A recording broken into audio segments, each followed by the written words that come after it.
Well, good morning, everyone. We will get started.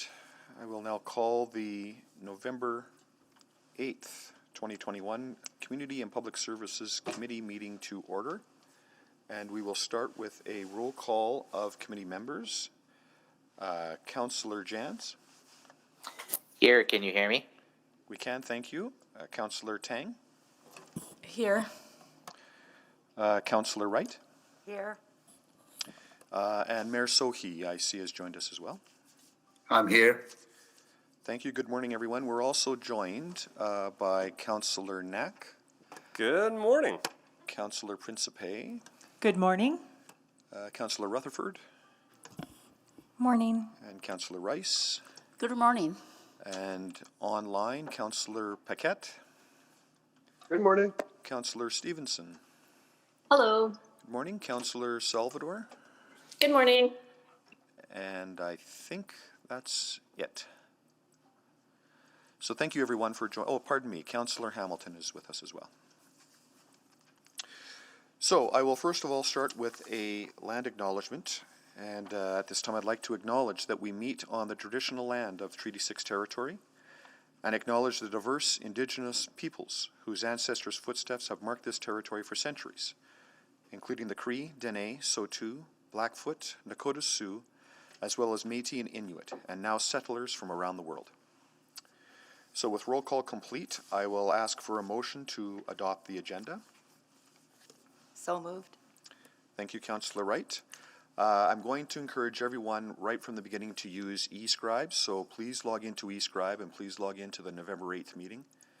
And for those of you that haven't, I'm going to stall a little bit. A reminder that only committee members are able to vote, and that includes Mayor Sohi, who's ex officio on all committees. And we're going to use eScribe quite diligently, both to manage speaking requests and for voting, because that really helps the clerk keep track of the minutes and the proceedings here. So let's all log in, and I will call a vote on the motion to approve the agenda.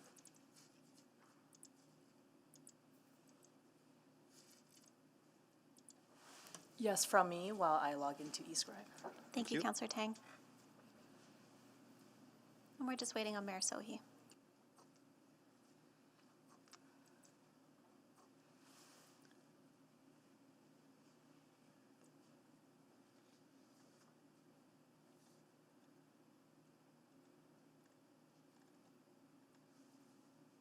All right, I'll just vote by affirming it because I didn't.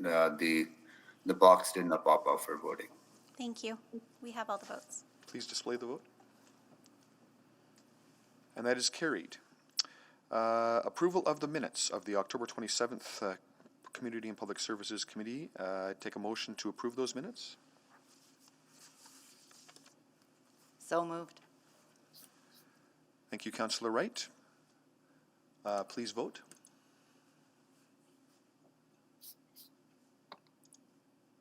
I vote affirm. Thank you, Mr. Mayor. We have all the votes. Please display the vote. Thank you, and that is carried 5-0. Protocol items. I am not aware of any protocol items for today. So we'll move to selection of items for debate. And again, generally speaking, these items can only be moved by members of committee and selected by members of committee. And those that select generally get first opportunity to ask clarifying questions when the reports are presented. So, do we have any requests to speak? Mr. Chair, I'd like to exempt 6.1, 6.2, and 6.3. Thank you. And again, we'd really encourage you to use eScribe to use the request to speak function, if we could, please. And that's all the items on the agenda. Thank you, Councillor Jans. Votes on reports not selected for debate. We've selected all of the items on the agenda, so we will not have to do that today. Request to speak. Madam Clerk, is there any requests, any speakers today? I am not aware of any requests to speak. Thank you. Time specific on agenda. I believe that was included in the agenda with item 6.1 being first, so I don't think there's anything further. Do we have any further requests for time specifics? None that I'm aware of. Thank you. Councillor inquiries. I understand Councillor Wright may have an inquiry this morning. Yes, I do. It's in relation to,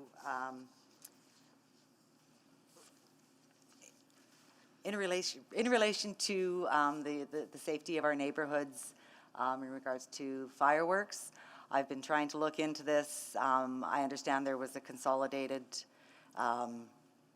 bylaws, 14614, in regards to public places, and in there it references bylaw 19004, which I cannot locate, and I'm just wondering if I can get some more information on the background of that bylaw. So really just essentially a summary of what the bylaw contains and how it's acted to by administration? Is that Yes. fair? Yes.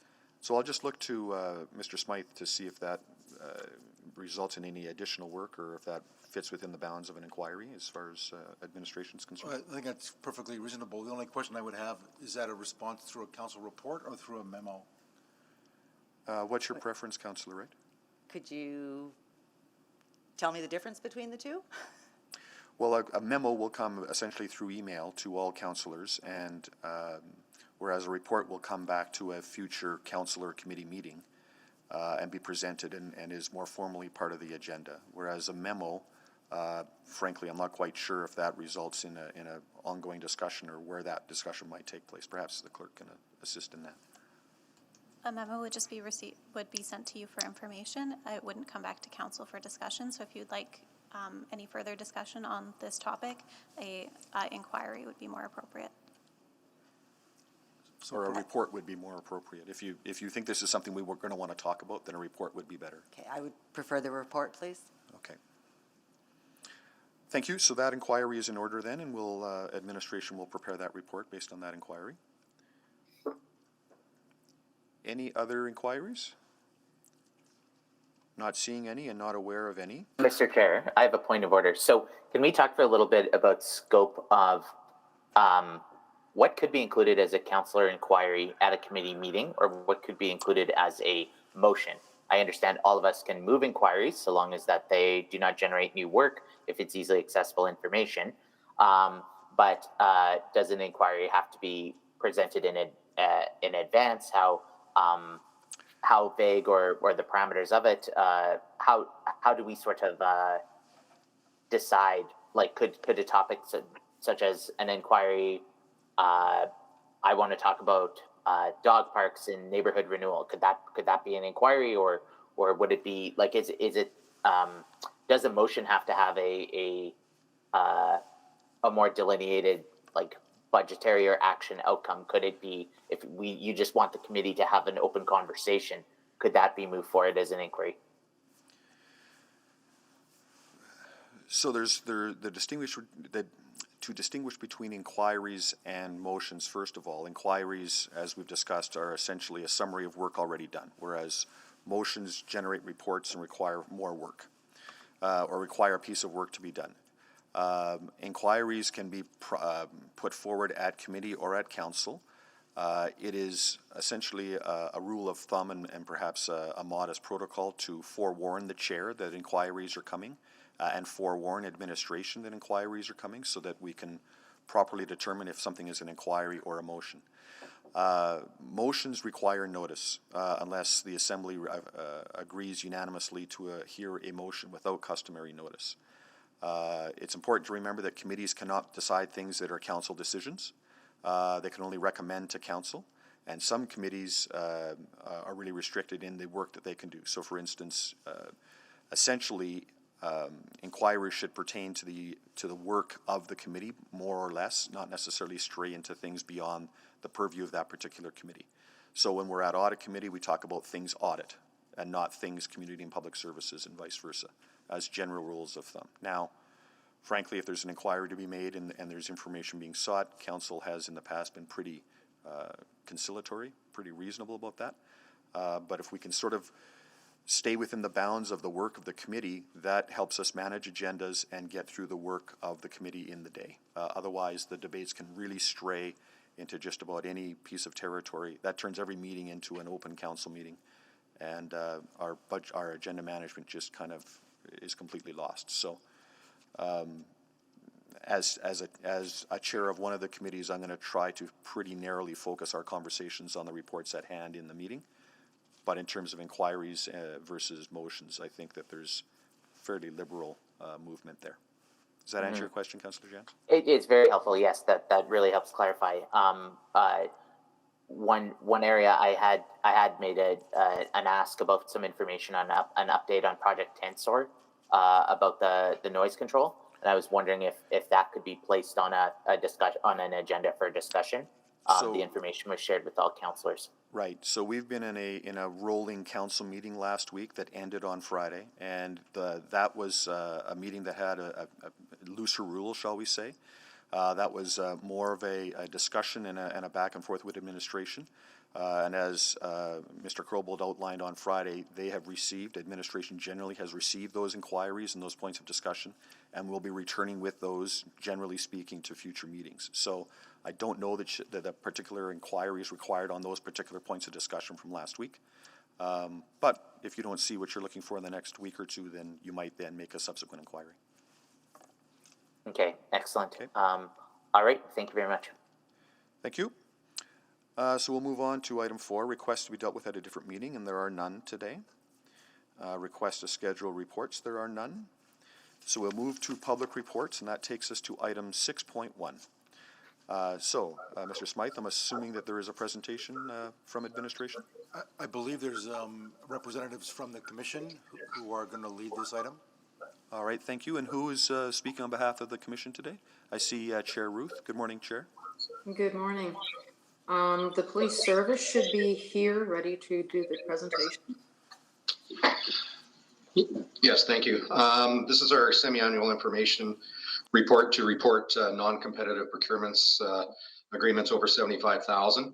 The Edmonton Police Commission accepted and forwarded the attached report to the Community Public Services Committee for information. So Chair Ruth, myself, and Stacey York are here to answer any questions that you may have on our report. Thank you. Are there any questions on the report? And I'm just going to be rather, I guess, pedantic about this just in our first committee meeting. So I'll lead you to the opening part of, and the first page of our report as soon as I can get my device open here, which has completely changed format. There is a recommendation in the report, and essentially if there's anyone that needs has any questions about the report and about their ability to support that recommendation, now would be the time to ask.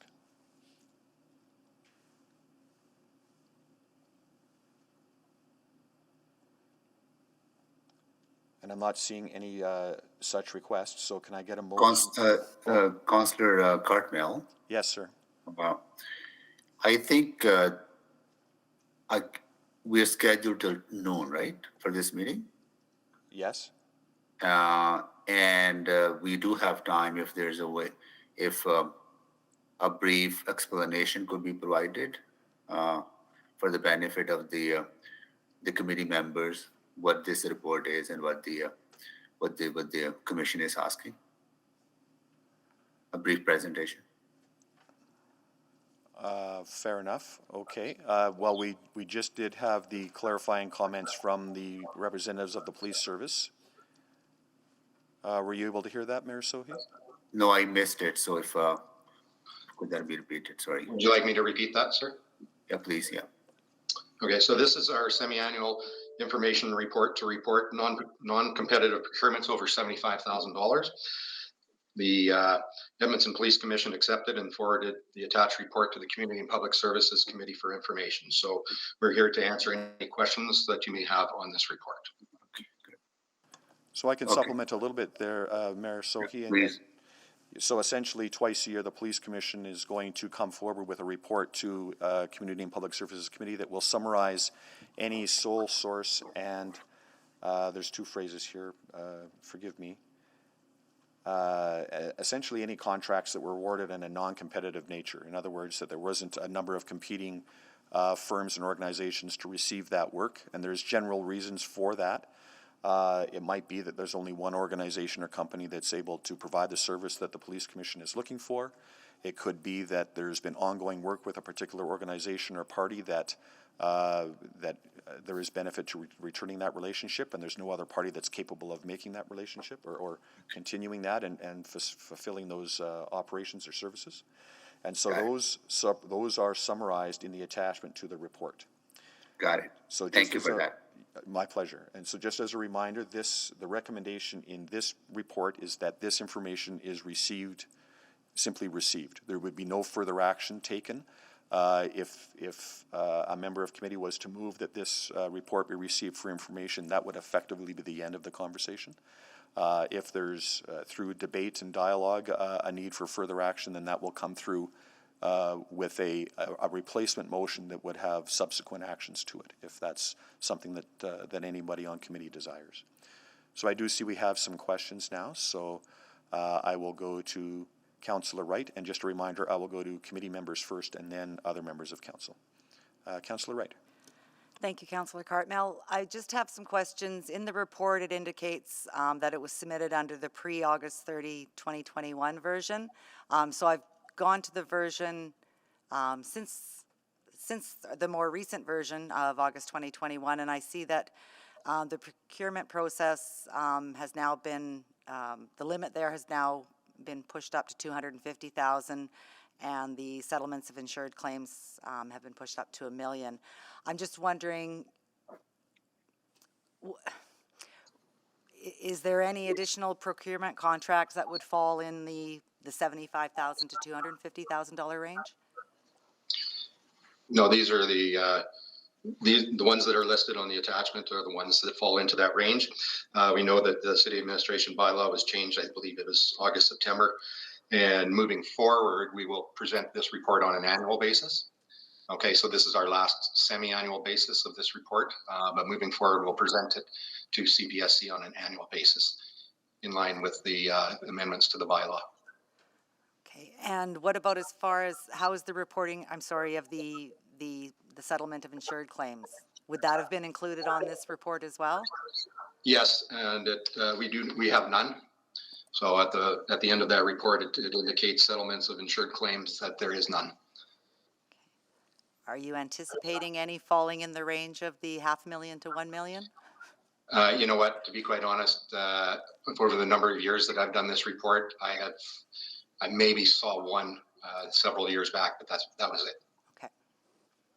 All right, that's all the questions I have. Thank you. Thank you. Councillor Jans. Thank you for this. I had a question about the statement of insured claim as well, but it sounds like that is something we as councillors need to figure out what the appropriate threshold is for ourselves, and that would be not germane to this debate today. I was curious about the UCAN contract funding. If our guest could elaborate on that, it seems to be a transfer to another organization to provide service. Is that correct? I'll look to Mr. York to provide an update.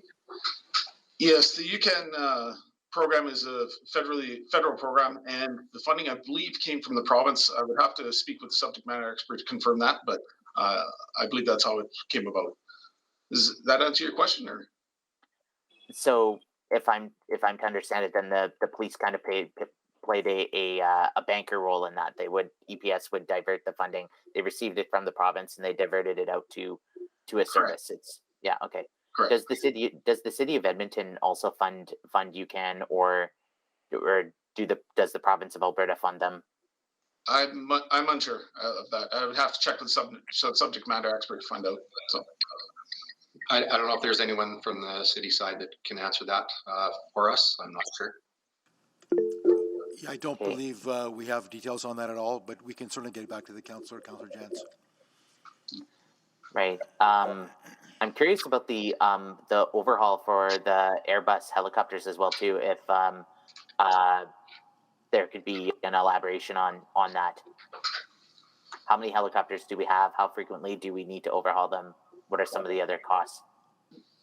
There's two helicopters, Air 1, Air 2.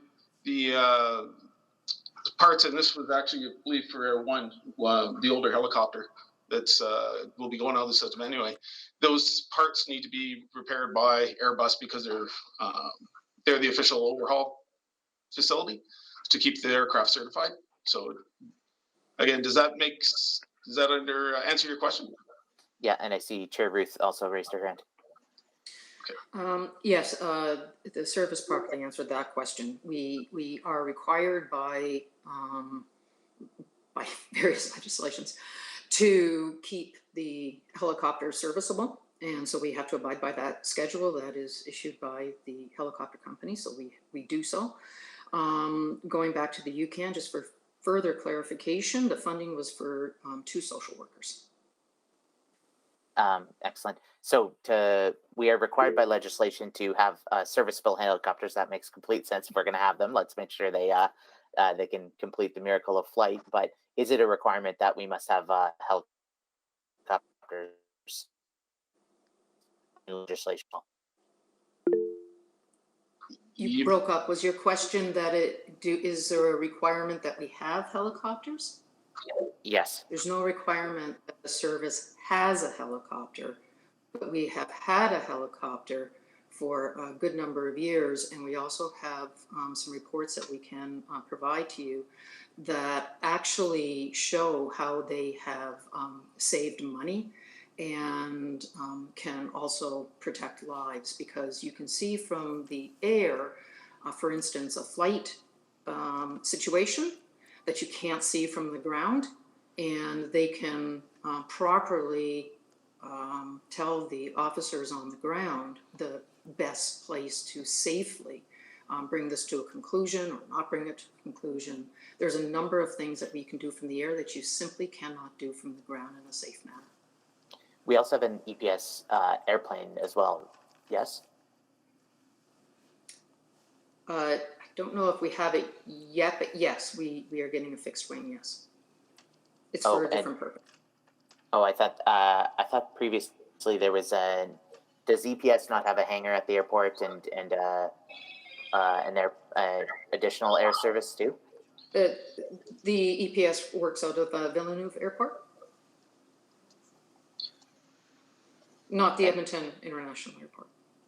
Okay, right. Yeah, I'm just trying to get a sense of all of the different related costs, so that's quite helpful. So we have 2 helicopters, and this is part of the ongoing maintenance required for the Air One chopper. That's what was brought forward there.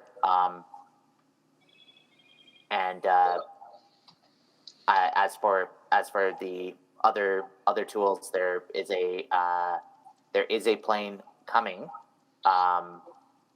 and there is also a hangar and other resources at the Villeneuve Airport. Is that correct? There is another plane coming. Okay, we do have a fixed wing now, and that is used. But yes, we're just in the process of procuring another plane. Okay. All right. Thank you. Oops, Councillor Tang. Thank you very much for this. I guess my question is not so much to the specific contracts. While I recognize there are some, IT and fairly large service agreements, I'm curious about how these are tied to outcomes, and specifically outcomes related to the community work. And maybe maybe if you can educate me a little bit about, the EPS outcomes framework, recognizing sometimes policing isn't responsible for all safety outcomes, but how do you see these sole contracts, fairly large amounts of money, and how does it contribute to outcomes you have set as a service, and in particular in relation to communities? So I'm just going to interject here. The topic at hand is sole source contracts, and whether we need more information on the award and those contracts. And I'm not sure if you can connect your question to the topic at hand and try to quite narrowly focus our conversation on the topic at hand. Is your question about safety metrics, or is it about something that's in the attachment or in the report that's in front of us? Okay, how does these sole contracts contribute to safety outcomes? Well, I think as Chair Ruth mentioned about, we'll use the helicopter as an example.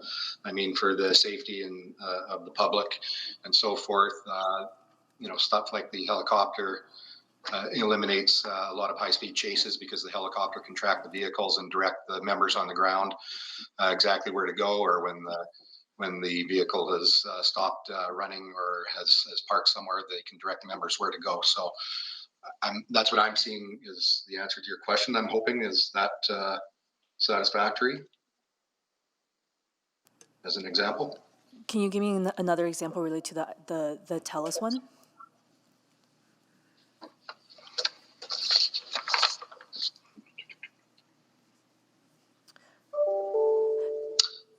Just bear with me 1 second here. Yeah, I mean, I guess overall, I think when I read these reports, I think that's kind of what I'm more looking for without you having to give that specific example every single time.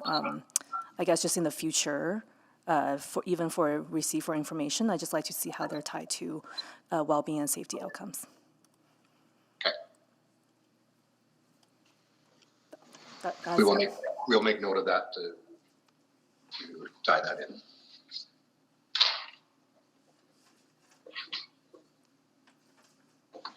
Anything further, Councillor Tang? No? No. So and again, going back to our conversation last week, we are going to have a long, in-depth and robust conversation with the Police Commission at a future date, relatively soon. So there'll be an opportunity to ask all of those questions in terms of mandate, in terms of what the police service is offering, in terms of information, how that connects through, and perhaps some history on the previous decisions of City Council. For instance, the fixed-wing aircraft that was discussed not too long ago by the previous council that Councillor Jans was referring to. We can have all of those conversations. I will now go to Councillor Rice. Just please. before you move on, sorry, Mr. Chair, just a quick bit of information following up on Councillor Jans's question about city funding to UCAN. I have confirmed that the Community Investment Operating Grant provided UCAN with $16,500 this year. Great, thank you, Mr. Smythe. Appreciate that. Councillor Rice. Thank you, Mr. Chair, and good morning, everyone. And then I do appreciate it's the first time Community and Public Service Committee meeting. And even though I'm not a member of this committee, but for me is to understand how our city and EPS and work to support our community and public services. So my questions actually, Councillor Wright and Councillor Tan, and both touched my two questions, so I'm not going to repeat that. So I just, from understand better spending of this source contract. So my first question is about, so this report only focus on source. Do we have other type of contract? I think that's best directed at the Commission again, who are online. Somebody from EPS or the Commission to weigh in on that question. Yes, there's open tenders that we typically go to the marketplace, and but as per the City Administration bylaw, we're required to provide this report to Community and Public Services Committee. Okay, so I noticed the number about the contract value is around like 797,000. So what is the percentage? What is the percentage of this source and for the whole contract value? So if I understand you correctly, yeah. So yeah, we spent 797,000 in the first quarter or the first half of the year under sole source agreements. From the perspective of how much is our total spend, we're talking in the millions when we go to tender and so forth. So. Yes, my question is about the percentage. How many percentage of source and in terms of the total value? You know what? We'd have to get back to you with the exact number. Okay, thank you very much. I would like to see that, and because based on the public voice and for source contract, we may need to take a close to look at why is the source contract. So that is my first question. So the second question, I appreciate this report. So you mentioned this report is just for the quarter one. Is that right? It's from January to June. January to June, that's 6 months. Six Correct. months is like 2 quarters? Correct.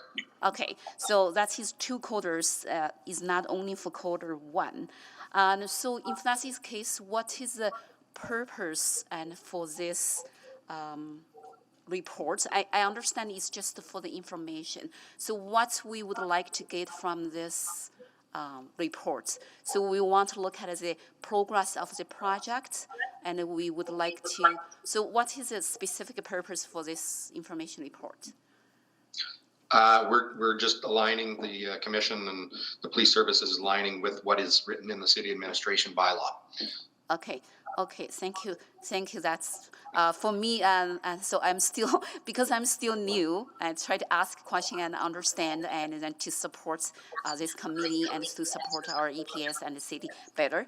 And so another question is, for all those expenditures, and then which category it fall in, and which category is for under cities operating category, and all this EPS public service category. So from financial perspective? I think that's if I understand correctly, this is all funded through the EPS budget. Which category? EPS budget, we have so many categories, and for the expenditures, which category of expenditure? I'm not sure if I understand that. Like for example, and for the budget chart, we have different percentage for the different purpose of cost of expenditures. So which category? So I hope my questions will make sense to you. And that, like for example, when we look at the budgeting and we have expenditures category. So which category and this one specifically fall into? So, okay, so if I understand this correctly, so under contracts and services, there's going to be some that are specifically under contracts and services. The other ones is going to be under equipment. Okay, so like the Airbus's equipment repairs. Is that what you're getting at, those types of categories? Yes, I'm looking for more detailed information, and then if I could follow up with these questions, or if you can provide the follow-up information, that would be great. So my time is out. Thank you. Okay, Chair Cartmel, is it okay if we just follow up directly with Ms. Rice? I think that we're collecting a few pieces of information, Mr. Kazilovich. So I think what we'll do is maybe have Mr. Smythe just capture a few points, and then a follow-up memo to council might be appropriate. I'll check back with Mr. Smythe when we're towards the completion of this item, if that's okay. Okay, thank you. Thank you. We'll move now to Councillor Paquette. Oh, thank you, Mr. Chair, and thank you for this report. And I appreciate you being here. I've just got a very simple question, actually. I just noticed that in the Celebrate contract agreement, we've got grant funding that's been provided for this purchase through partner agencies. And frankly, I'm just curious who the partner agencies were. I believe the funding for that was provided through Alert, which would have been the RCMP and other provincial agencies. Okay, that sounds great. Now, just as a matter of like oversight, would it be okay if those agencies were included in future reports if we have partner agencies? So you mean identify them directly in the report? Yeah, just so everything's just very simply clear for the public. Yes, we can do that. Perfect. Thank you. That's it. Thank you, Councillor Paquette. Pardon me. On the second round, Councillor Jens. Thank you. Thank you for this again. So my first question is, could we have a few examples of settlements of insured claim? I mean, that threshold, the fact that our guest said he was only aware of one makes me question either we don't have any settlements of insured claim, or our thresholds are inappropriate. So I was hoping to hear a little bit more about that from either you, Mr. Chair, or from one of our guests. How often do we hear about the claims?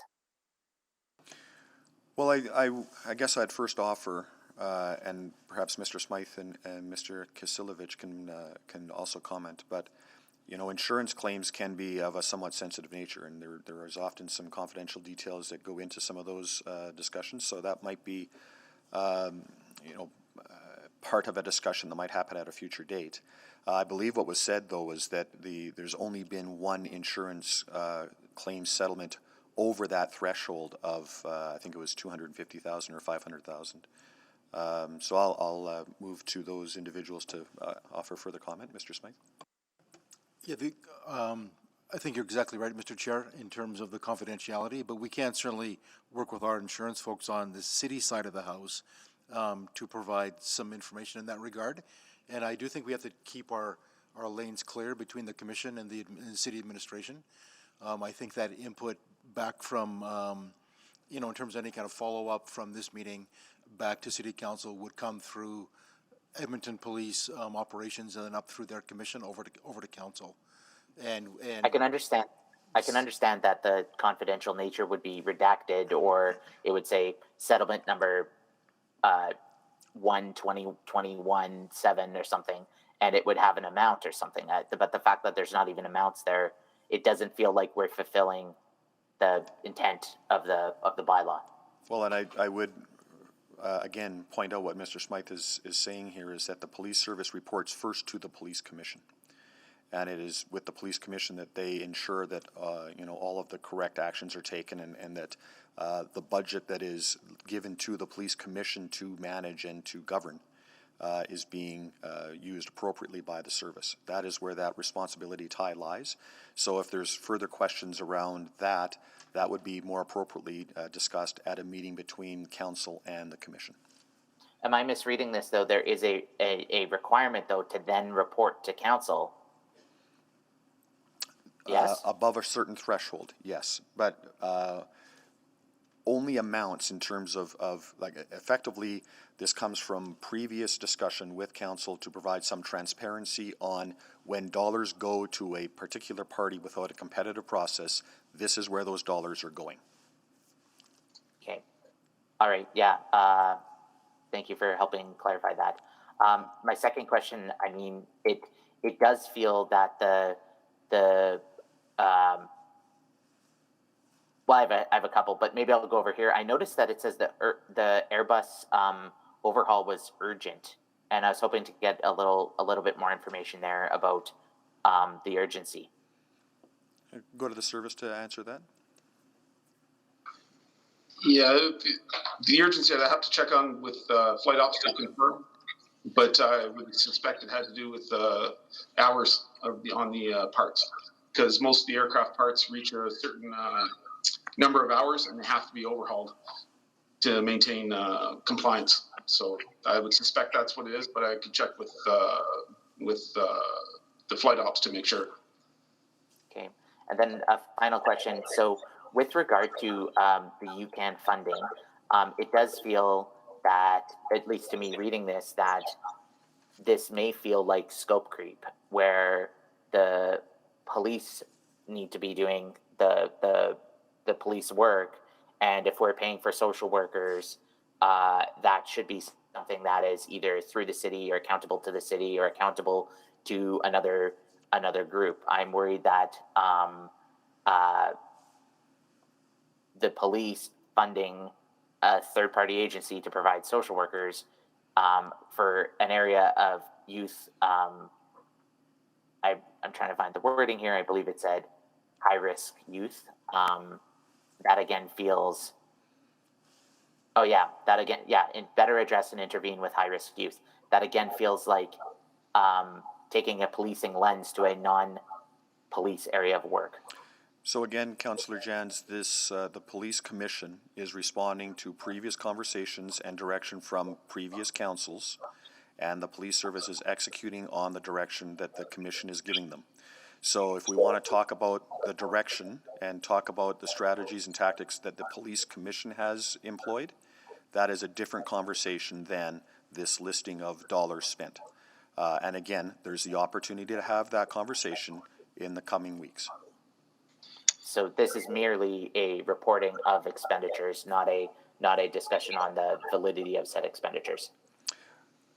Well, where there's a conversation around the validity in terms of, is it appropriate to have gone to a sole source or not? But in terms of mandate, in terms of direction, in terms of strategy and tactics and other things around how the police commission is delivering its work, that is a conversation that we have not had yet as this new council with the commission. And as we've talked about last week, we really ought to wait for that conversation before we dig into these matters in terms of tactics and strategy and direction. Okay, thank you for the clarification. And if I may just add that we have a Community Safety and Wellbeing Bureau that, the chief would definitely be able to explain it quite clearly when you meet with the commission and the chief and the deputies, and they can provide a lot more insight to the direction as to what we're doing and why we're doing it. Thank you. I have no other speakers on the board. So I will take a moment, first of all, to Mr. Smythe. I just would ask you if there's any takeaways that you've made note of through the questions that councillors have presented. Mr. Chair, I believe most of the potential follow-ups are with the commission. I think if there's other information that is directed at administration, that could be an inquiry of some sort. But I think this is focused on just on their report and what they discussed the last number of minutes. All right. So perhaps then we leave those inquiries for the moment. If that's if I see some nodding heads among councillors, that we can ask these questions further when we have the opportunity to meet with commission, and then we can out of that conversation perhaps generate some inquiries or some motions if some are required. Is that fair? Okay, then not hearing anything to the contrary, I would then accept a motion to accept the recommendation of administration that this report be received for information. So moved. Thank you, Councillor Tang. Would anyone care to speak to the motion? Councillor Rutherford?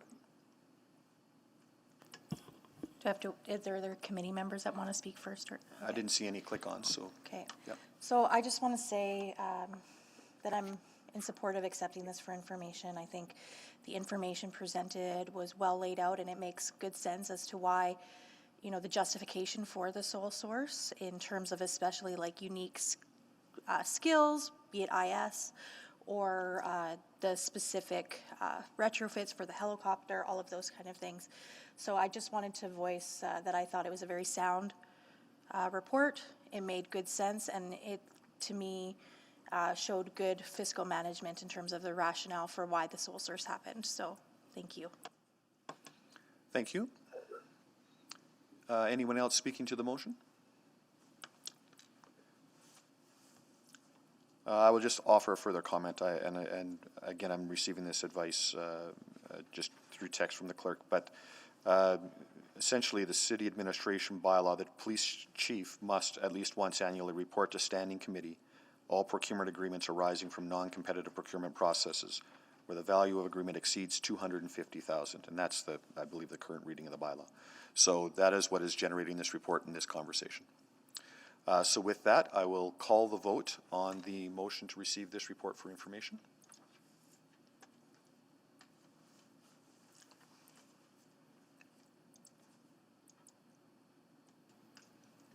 We have all the votes. Please display the vote.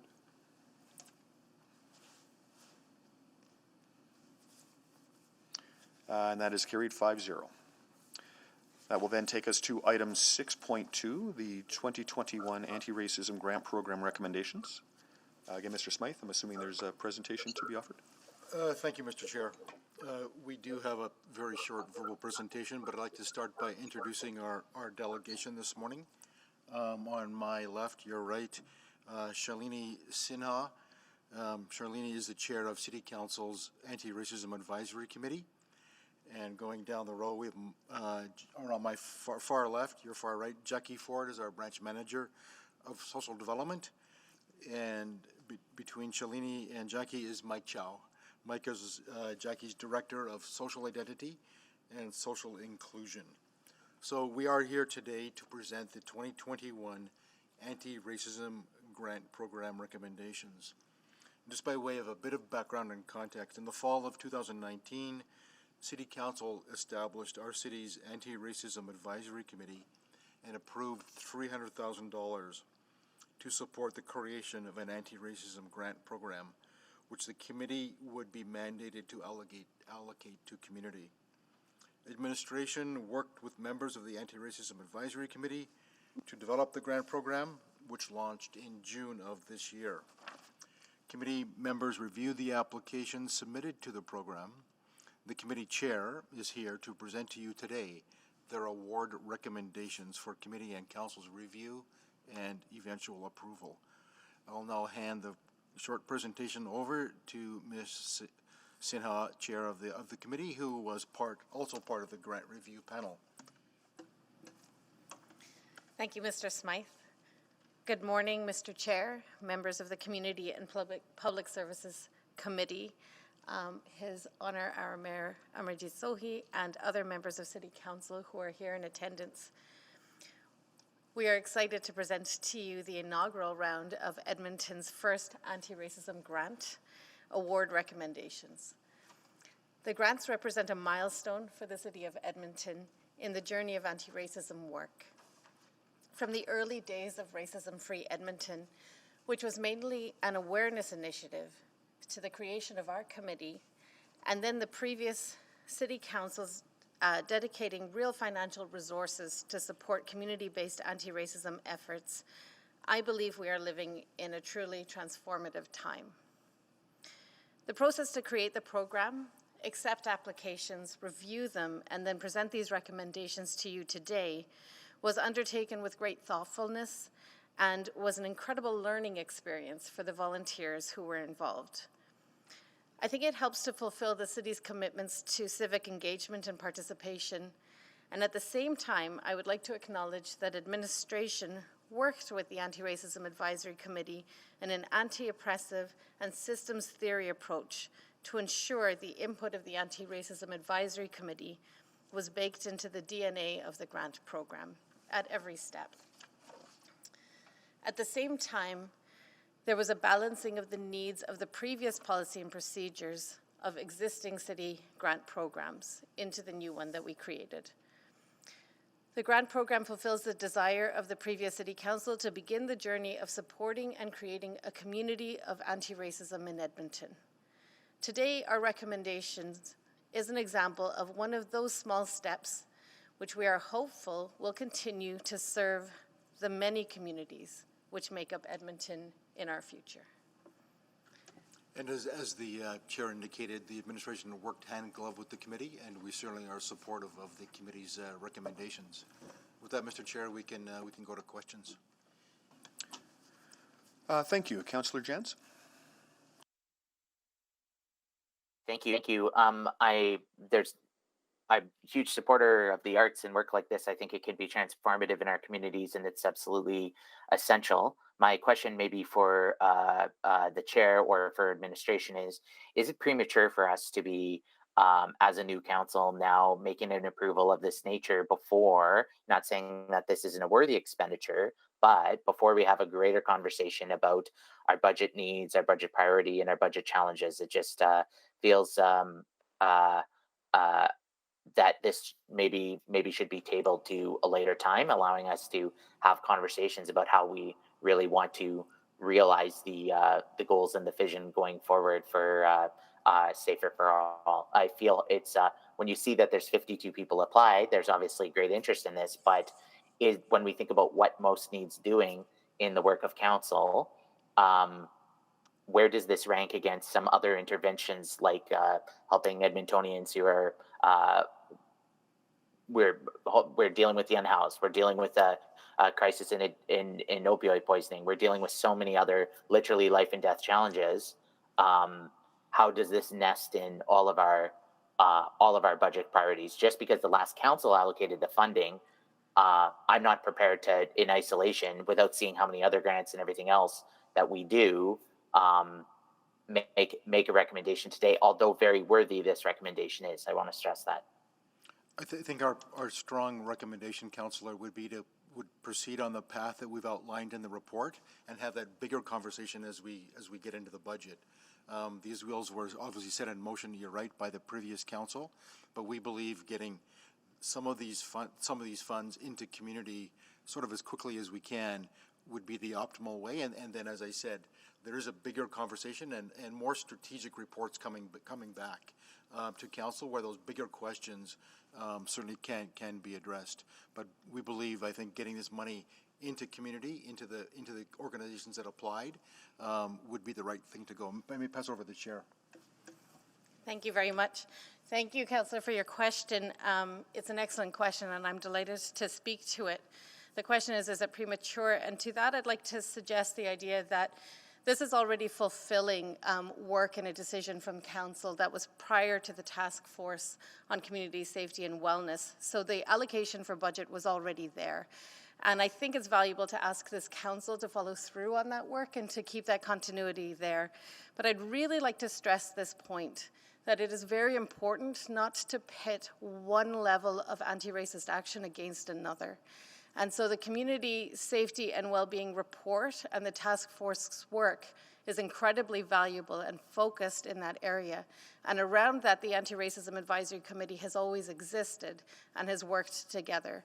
And so I want to leave in your minds the importance of how ground level community anti-racism work actually facilitates community safety, and that the two shouldn't be one or the other, but that they need to work in tandem. Racism is a very big issue, and if we're to address it, we need to come at it from several levels and many directions.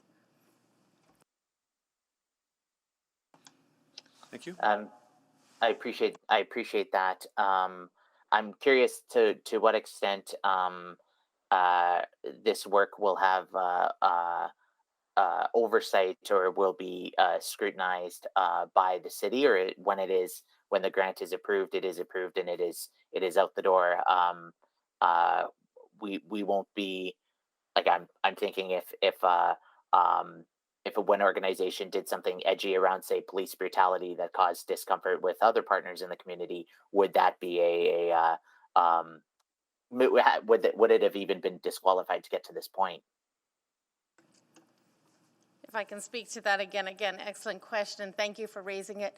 To which I would say that what has been wonderful about the grant program and how we have developed it is that the Anti-Racism Committee has stayed in relationship with community. This is where we come from in providing this anti-racism lens. So when we built in the values to the grant program, it included who the organizations were and how they approached this work.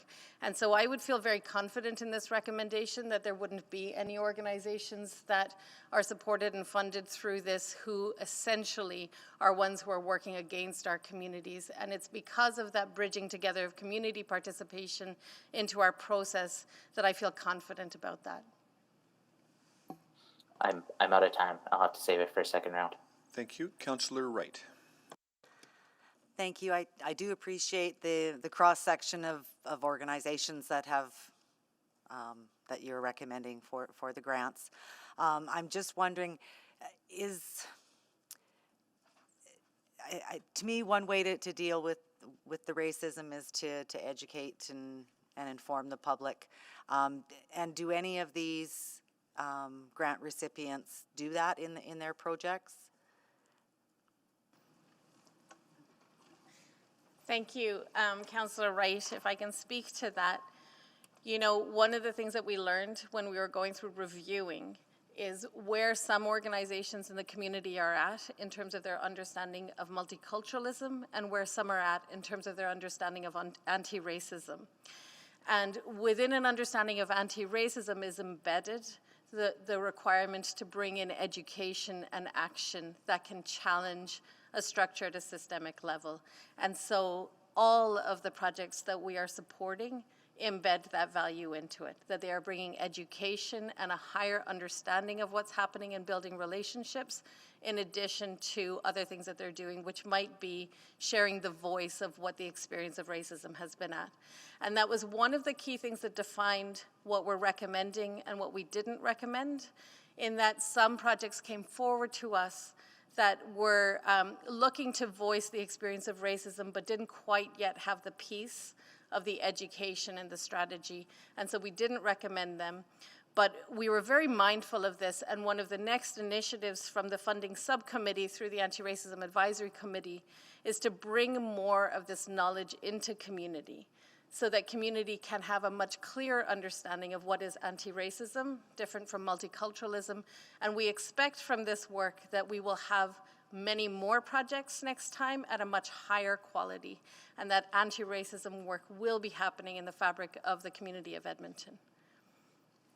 Thank you very much, and there's a little left over out of that approved 300,000 then to help deal with that sort of second stage. Okay, excellent.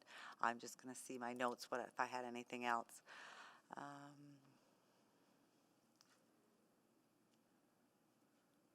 No, I think your answer pretty well covered my other questions in there. Thank you very much. Thank you. Councillor Tang.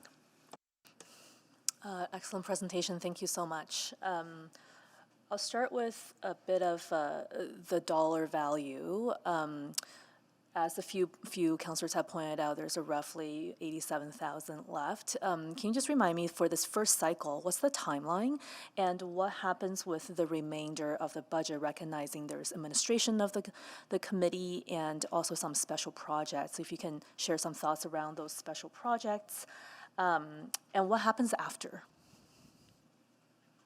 I'll take a first crack at that, Councillor Tang. The cycle that we accepted grant applications were over the summer. And with the applications that we received, again, what you see before you is the recommendation by the committee. The remainder of the funds just go back into the general budget for you to make a decision about where you wish to reallocate. There were some youth funds that aren't in front of you today. There were only 9 applications, so we didn't really have enough data to bring them forward to you. So we are funding those through our section budget because they were only small little micro grants of $500. And so we're working out some of the kinks there because we wanted them to roll over and be really, really fast. So we hope to bring some more information to you in the new year about those youth grants. But the existing funds will just go back into the regular budget process for this council to reallocate toward whatever purpose they desire. I wanted to thank you very much for that. So I wanted to give you more of a context around the youth grant. So the youth grant hasn't fully come to you for recommendation. We were aware when we launched the program that it was during the summer, which was not the time when youth can really get the support that they need from their teachers and their community organizations to apply. And so it was the intention of the funding subcommittee that that grant be rolling through. But the structure isn't yet there from City Council that empowers us to do that. So we have that request for you to think about that in the future. COVID has also slowed down. School boards have not had the capacity to support any extracurricular activities. And while there are a lot of initiatives coming from youth organizations, this summer was again a difficulty. So we'd like to bring that back to you. And also to make you aware that the Anti-Racism Advisory Committee originally made the decision to put only $250,000 into the grant program and keep $50,000 to be able to respond to other needs in the community as they arose. Some safety issues have arisen, and as I say, one of our key learnings is that there's a need for an evaluation process and some education processes. So if you could think of that 87,000 in terms of 50,000 for that type of work, and what's left over of 30,000, which didn't get activated yet into the youth grant program. Okay, very clear. Thank you so much. I want to just build on Councillor Jance's question from earlier. I think inherent in anti-racism work is the issue of power. So can you talk, maybe just elaborate a bit more on the education process, perhaps? Because, how you have mentioned involving community and forming those bridges. What are some of the things that you did differently in this cycle that might be anti-racist inherently? I think the very first thing that was done differently was that we could have empowered administration to create this grant program as any other of the city grant programs already exist. And instead, the Anti-Racism Advisory Committee committed to putting in that time to create it. So we created it with a value system first, and you will see that we put in the values that we wanted this money to go to BIPOC-led initiatives, that we wanted it to be into initiatives where community were showing us where the need was, rather than us directing that. We wanted there to be a level of intersectionality and anti-racist understanding in the project. So that was the first thing that was quite different.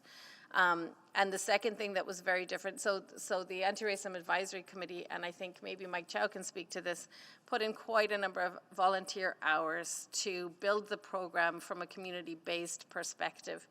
And finally, in the review process, we invited in, and it was our vision that half of our members would come from our subcommittee and half of our members would come externally from the community to review and participate in the review of grants. I'll quickly add to that, Councillor Tang, and we went into it in the GBA Plus section, is we recognized that there were a lot of barriers for groups to apply, and so we really took active measures to ensure that we broke down some of those barriers, keeping in mind too that we have grant policies, procedures, and we have to fall in line to those. So we did a couple of things by making sure our staff were very accessible to the communities. We worked with them as they needed to transcribe, stay up late right before the application deadline, short of having to have them videotape themselves. We just felt that, that was just too much of an administrative challenge for us at this time, but we may look at some of those other techniques in the future. Great, thank you. Thank you. Mayor Sohi.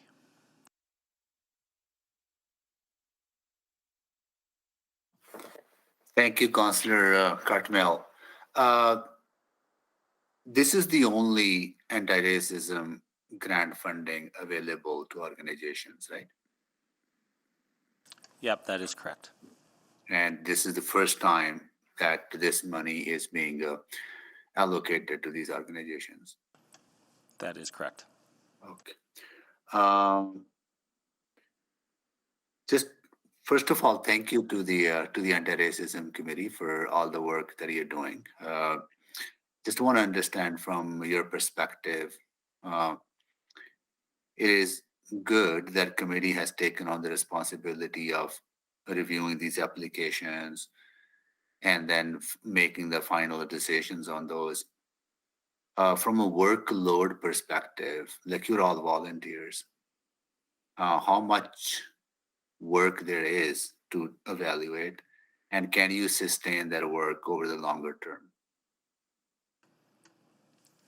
Thank you for the question. So I will let you know that in the forming of the grant program, in particular, coming up to getting it ready to be out there to the community so they could apply, and then in the review process, I believe the members of the subcommittee put in between 30 and 40 hours in 2 months over the summer to bring this here. It was a huge amount of work, and it was driven by the commitment of the volunteers under the responsibility and the realization of that we could do something new. And so that was exceptional, I believe, in the inaugural year, and the passion was there to bridge this and to make this as anti-racist as we could in the process. In future years, it won't require that much work because the program has been built now and we're evaluating it and we're growing it. In terms of the time it takes to review, it definitely takes time to review, and we absolutely could have decided to ask administration to give us a short list do that reviewing and give us a short list and to look after that. But because of the values of bringing anti-racism into the process, we didn't do that. And I want to balance that with the value of having community members involved in that process and that co-decision-making process. And while we really want to recognize and appreciate our volunteers very well, I do think it's an important process to continue into the future. So the process that you have put in place, community selecting who to support in the community to undertake the anti-racism work is the right approach than administration making short list and then you doing the final review. The other quick point, Mr. Mayor, just to remind council, is that the administration is still looking at the idea of an honorarium for volunteers who volunteer their time and effort on some city committees. Okay. So that issue is certainly being looked at internally, which committees are appropriate and which ones are not. Good. Yeah, that's good to know because this approach in my mind is the best approach by having community select and lead the process and then select which organizations are doing their work and supporting those. I looked at the number of applications, 52 applications, and only 16 were approved. So resource is absolutely a challenge. Absolutely, Council. I mean, I'll certainly start off. You're right on that point. I mean, this is the first cycle of that grant, and that number of applicants was an eye opener for at least me, in terms of the interest in moving some of this work forward. So you can question, is there enough resource in the grant program?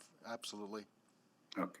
And we just can't stop the work. I think we need to build on the work that previous council has directed the anti-racism committee and the administration to do. I understand the need for a broader conversation coming from Councillor Jens, but we just need to continue to build on it. We just can't stop doing the work that is necessary to do so. One last question is, and we had this discussion last week among us at council. There are other forms of oppression out there and other forms of discrimination against LGBTQ communities, disability communities, and other marginalized communities. So how do we kind of mesh that work together as we move forward on building an inclusive community, something that I would like to get your thoughts on. Thank you very much. So I really hear that point and value it very much. So one of the things that we did do with this program is we strongly built in the value of intersectionality. And so we did evaluate how an organization was handling their own internal issues in terms of gender and LGBTQ2S+, and other areas in our consideration of the reward program. However, I will say that I already know of organizations who wanted to apply, who didn't apply, who are strong in that space because they weren't sure if they didn't have the time for turnaround in the grants process, they didn't have the resources to put in the grant, and they weren't entirely sure how they would be received. So we need to promote that idea that this grant supports those intersectionalities, but I would also be in favor of council or this committee either bringing more resources to this grant program to handle more initiatives that come in where the marginalization isn't always centered around anti-racism but involves anti-racism, or to extend to a bigger, I don't know how to handle it, but we care about the issue very much. Thank you. Thank you for that. Thank you, Mr. Chair. And just a quick follow-up on my previous comment, Mr. Mayor. The remuneration for volunteers on advisory committees has been approved, and it'll be activated January of next year. Okay, good. Thanks. Thank you. Mr. Smythe, Mr. Smythe, just a couple of questions around budget. So we have $300,000 for this grant program. That's in our operating budget. That recurs every year, correct? Correct. Right. So there's a $300,000 amount that could go up, go down, be reallocated, and that would be a budget conversation. But right now, today, this grant program is funded to that level every year. as part of our operating budget. And we're going to have a discussion at next week's committee meeting around some one-time money. Is that correct? That's also correct. Yes, that we'll bring in a report with some other recommendations to one time potentially look at increasing the grant program, basically. Right, on a one-time basis. On a one-time basis. Right, so there's just particularly for the new councillors, that's just a bit about how the budget kind of works, that this money is in and it continues to be in on an annual basis. So there's conversations we can have later in the year. Thank you. Councillor Rutherford.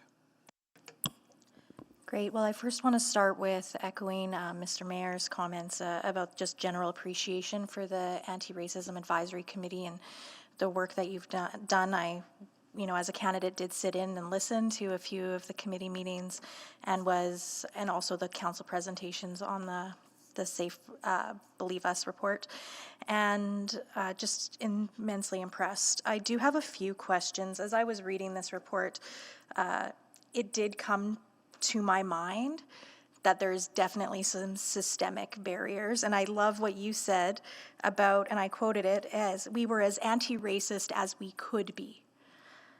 So could you elaborate on that and what, from our perspective in governance and council, we could be doing around that grant administration? Because even though this grant specifically is anti-racism grant, we want to be actively anti-racist in all facets of our grant application process and awarding process across the city. So can you just speak to that a little bit for me, please? Thank you very much. Yeah, I actually really appreciate you pulling that out so I can speak to it a little bit. So I think the limits to our vision of how anti-racist we could be involved a couple of things. One is that we were still learning the city system. And two is, how do you try and change a city system that's already there? And understanding where the support or collaboration is to change that. And so the very first thing we were doing was working with the grant processes that are already there. And how can we input that to change that? And we had to learn about the processes at the same time. Another piece that I think limits us always, and this is going to come back to resourcing, is that when those who are providing the anti-racism input are all volunteers, and those who are in the system are all staffed, resourced, council members, etc., that inherent power and resource balance makes it very difficult to achieve real anti-racism. And this comes to the other question that was being asked about volunteers and is it sustainable.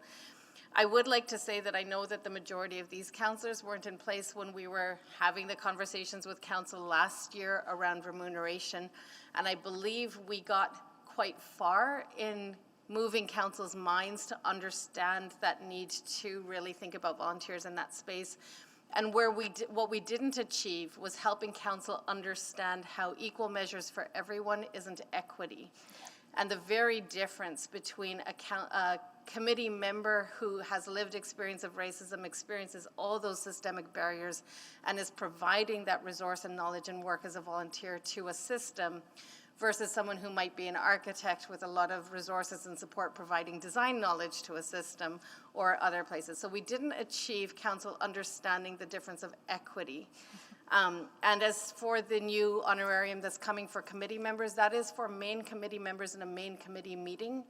All of this work took place in a subcommittee with subcommittee members. So under that council decision, none of these members are entitled to an honorarium or are appreciated through an honorarium. Okay. Great, that's perfect. And I would just ask that if there is any way that the Anti-Racism Advisory Committee could advise council on some of the policy changes that need to happen regarding grants to support anti-racism work, that would be great. And my second question, it kind of speaks to that intersectionality, because I also read in the GBA Plus about the youth piece, and I am inherently aware that one of the levers of oppression is a sense of urgency. And so sometimes timing and how fast we make things turn around, and especially with us even as council, having to make split decisions and not be able to look holistically at things can be a form of oppression. And so I wanted to find out from you specifically with the youth piece, because from that intersectional lens, and now you've got youth and people of color right, that are trying to apply. How are we going to rectify that in the future so that we can make that more accessible? I'm just curious. I mean, what we're ideally looking at is young people of color, right? Young BIPOC people. And so that's an intersectionality within the BIPOC community. And the dream in around this was that young people would apply themselves, but they do need support for structures and knowledge and other things. I honestly don't have an answer yet, but I do know that, and speed, I really love that you made the point about speed and its impact on oppression, because that is the key reason we couldn't activate the youth grant properly at this stage and show you the value and the use of that. And I suppose a question to council will be, can you empower us in administration to be able to hand out those small amounts of money on a rolling basis to young people and then come to report to you for evaluation on what we did. But I also really want to bring in the LGBTQ2S+ community. And I'm the chair, but I also do want to share my own personal experience as a member of the LGBTQ community and also a member of the BIPOC community, that us working together on these intersectionalities is essential. We can't work one without the other. If so, I often make the point that I'm not really even fighting for the anti-racism that helps me. Because if we don't look at the intersectionalities of gender, sexual and gender minorities, young people and abilities, then we're really only progressing things for the most resourced in the BIPOC community, and that is not what we want. We want to progress it for the least resourced in the BIPOC community. All I can say is that these are continuous and ever-present issues for the Anti-Racism Committee, and we look forward to coming to Council with recommendations on policy on how to do this, but we don't know yet. Thank you so much. Appreciate it. Thank you. Councillor Principe. Thank you very much. Actually, most of my questions have been answered, or they have all been answered, but I am requesting, I see under the GPA Plus report that you're making it very accessible for applicants, but could you actually forward me information on exactly the email address, who they email, do they call 311, what's the phone number that they would call, just so that I can pass this along to members in my community, please? Absolutely. We will get the information to all the councillors when the next round of grant goes out. Thank you. Great, thank you. Councillor Stevenson. Yes, thanks so much for the presentation. And so many of my questions have been answered as well, and certainly learned a lot through this session. So thank you so much. Maybe just to dig in a little bit further in terms of the viable projects, I appreciate your point about needing to build some of the capacity around the type of projects that this grant is looking to support.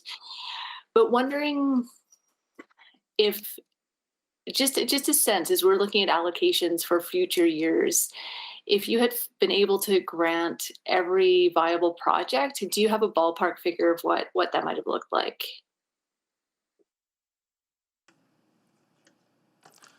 I'll take a stab at that, Councillor Stevenson. It was interesting as we were doing the analysis of the applications, as Madam Chair talked about, where some of the groups, thought that what their project was anti-racism, but it had a little bit of a different outcome. So we do have an opportunity to take some of those and maybe stream them into other programs that exist within the City of Edmonton. I'll give you a tangible example. There were some that were submitted by ethnocultural communities that we can potentially stream into the Emerging Immigrant and Refugee program. That used to be, again, a traditional grant program. We have reprofiled that to be more of a community development, capacity building type of program because, again, those kind of organizations require a more of a ongoing hands-in touch. And so when we see those opportunities, because of the way we're currently structured within our section, we have a number of, using the buzzword, intersections of pieces of work that our administration can activate. So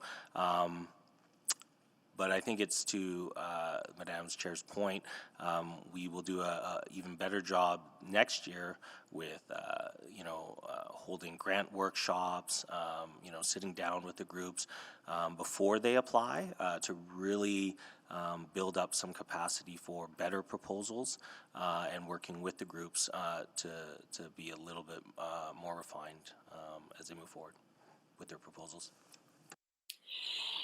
Yeah, and that, just knowing that there'll be more and even better proposals next year, just trying to see if there's maybe a benchmark, if not at this exact moment, but coming back to us at a later date about what full funding or greater funding might look like.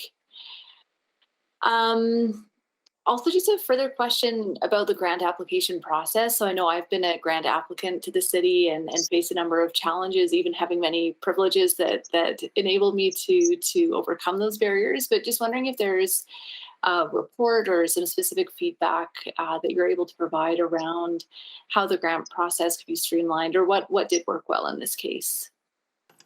I can start with that. From a technical perspective, we really strive to ensure that when you look at all the funding streams, that we really tried to build upon other types of programs that were out there. So for example, the matching grant program, we really encouraged groups that applied in the matching grant to just simply give us what they wrote for their other successful program. In the reporting process, we hope to see this on the back end, is that, if you're providing a report already to another funder, just give us that. We don't need something new. So, we have a number of techniques that we're prototyping with this around equity grant measures. And being that this was our first cycle, we'll have more data for you in future reports to see if we are successful with some of the measures that we're employing. Great, thank you. And the report just references an amendment to bylaw 8970. Just wondering if you could talk us through that, and wondering if that's also beyond just the grant and maybe looking just at the structure of the committee as a whole, or other changes that may be coming our way. Yeah, the bylaw is the Anti-Racism Advisory Committee establishment, and so the reason why we are before you today is based upon that bylaw. ARAC only recommends to City Council these grant awards, and so to do something more like a rolling grant with the youth grants, we would have to look at amending that bylaw.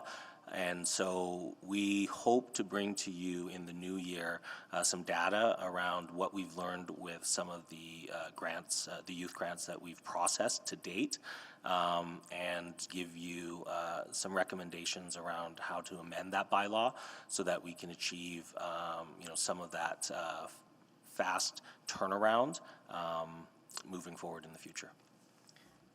Okay, look forward to seeing those when they arrive. Thanks again for the presentation. Thank you. Councillor Rice. Thank you for the presentation. I have a few questions here, and hopefully the question is not too hard. I just heard, and because for the first circle, and then previous council approved $300,000, and the intention will be increased annually for that. So my first question is about for all this program funding, the grant funding. I know there are 5 funding streams, but based on allocation, is it project-based allocated or the community capacity build-based? And what's the project timeline? Is it 1-year timeline or is it ongoing project? Okay, thank you very much for the question. So we have 4 streams within it, and the intention has been that these are projects that would take place within this year so far. And it gives me the opportunity to bring to your attention that the mainstream that we have is the local anti-racism capacity building and innovation grant. So we have allocated the largest amount of funds into that. But given the size of the grant funds that we have access to, we were only able to offer a maximum of $10,000 for any project in that grant.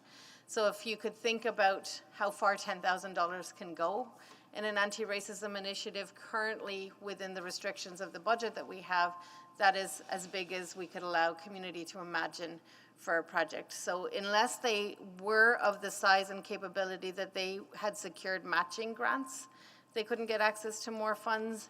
And unless they were in the space of participatory action research, they couldn't get access to more funds.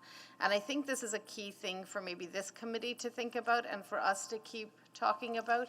That, and I was hoping to get to this with Councillor Stevenson's question as well, that if there was an increase to this budget, we could actually imagine it differently. So we could imagine what more could happen in an organization if they had access to more than 10,000 and they were still a small organization. The value set could be slightly different. Does that? And the other point, just to add, Councillor, is that this is very much project-based. There's no dependency. It's one time. Now they can apply again on a different project or a continuation possibly of a project, but it's very much one-time funding. Also, okay, thank you for your information and answer. And also from public perspective, when we say the allocated the grants out, and then how we measure this the spending and how we measure the results of spending actually and then meet our outcomes. I know this question is a little bit bigger question, but the key point is if we're going to keep increase annually, and then the question we could protect is, and then why, what's the reason, and also to match the prioritizing based budgeting process, and then to give the clear answer to the public. Yeah, that's a great question, and in the program guidelines, we have outlined all of that for the applicants prior to them applying, what the objectives, what outcomes they are trying to meet. And through the evaluation process, based upon the application process, the review committees take the answers on the application and they rate them and evaluate them and score them based upon their answer to how they can meet those outcomes. And then if the grants are awarded, the group already has access to the final report application, which is provided in advance. And so they already know how to report on those as well. And so being that this is the first inaugural program, we don't have any data from the previous programs to give you a baseline.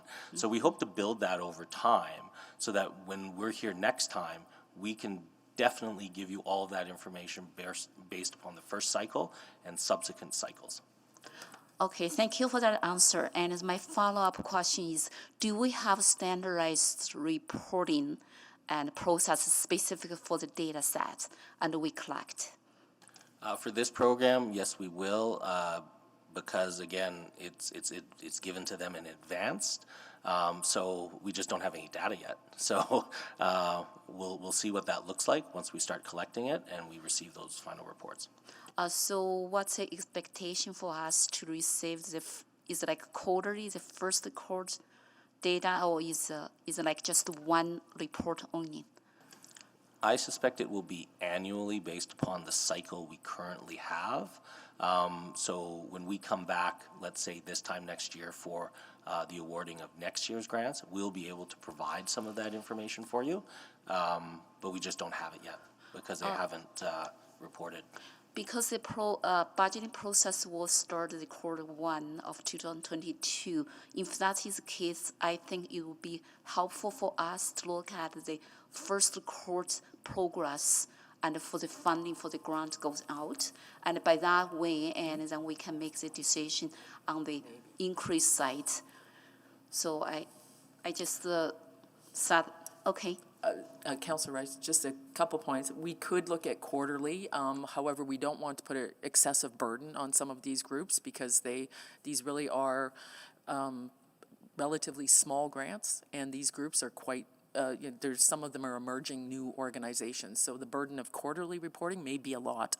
However, if there are grants or there are projects that are finished, we could bring those as they're completed.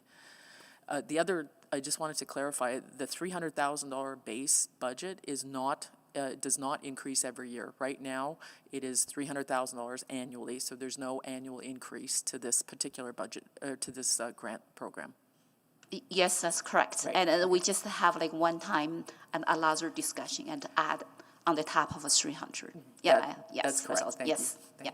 Thank you. So my time is out. Thank you. Get back to you. Councillor Paquette. Yeah, thank you, Chair. Thank you for coming and answering all of these questions. It's been really good. I just want to clarify a few things.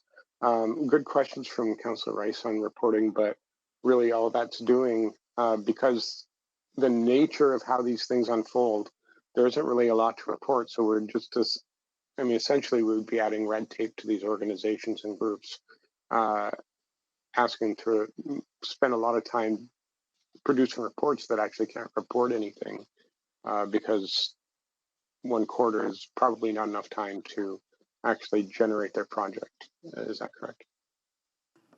Yeah, if I can speak to that, these projects they're one project that they have applied for, and so I can't see any possibility or value for asking those groups to report until the project is done. I can definitely see us checking in with them to see how it's going along the way, but we do want to reduce the barriers to their participation, and they are very under-resourced at the moment. And I will add that the Anti-Racism Advisory Committee, you can be assured, the part that we have never done before is the evaluation project of the grants that we've given out.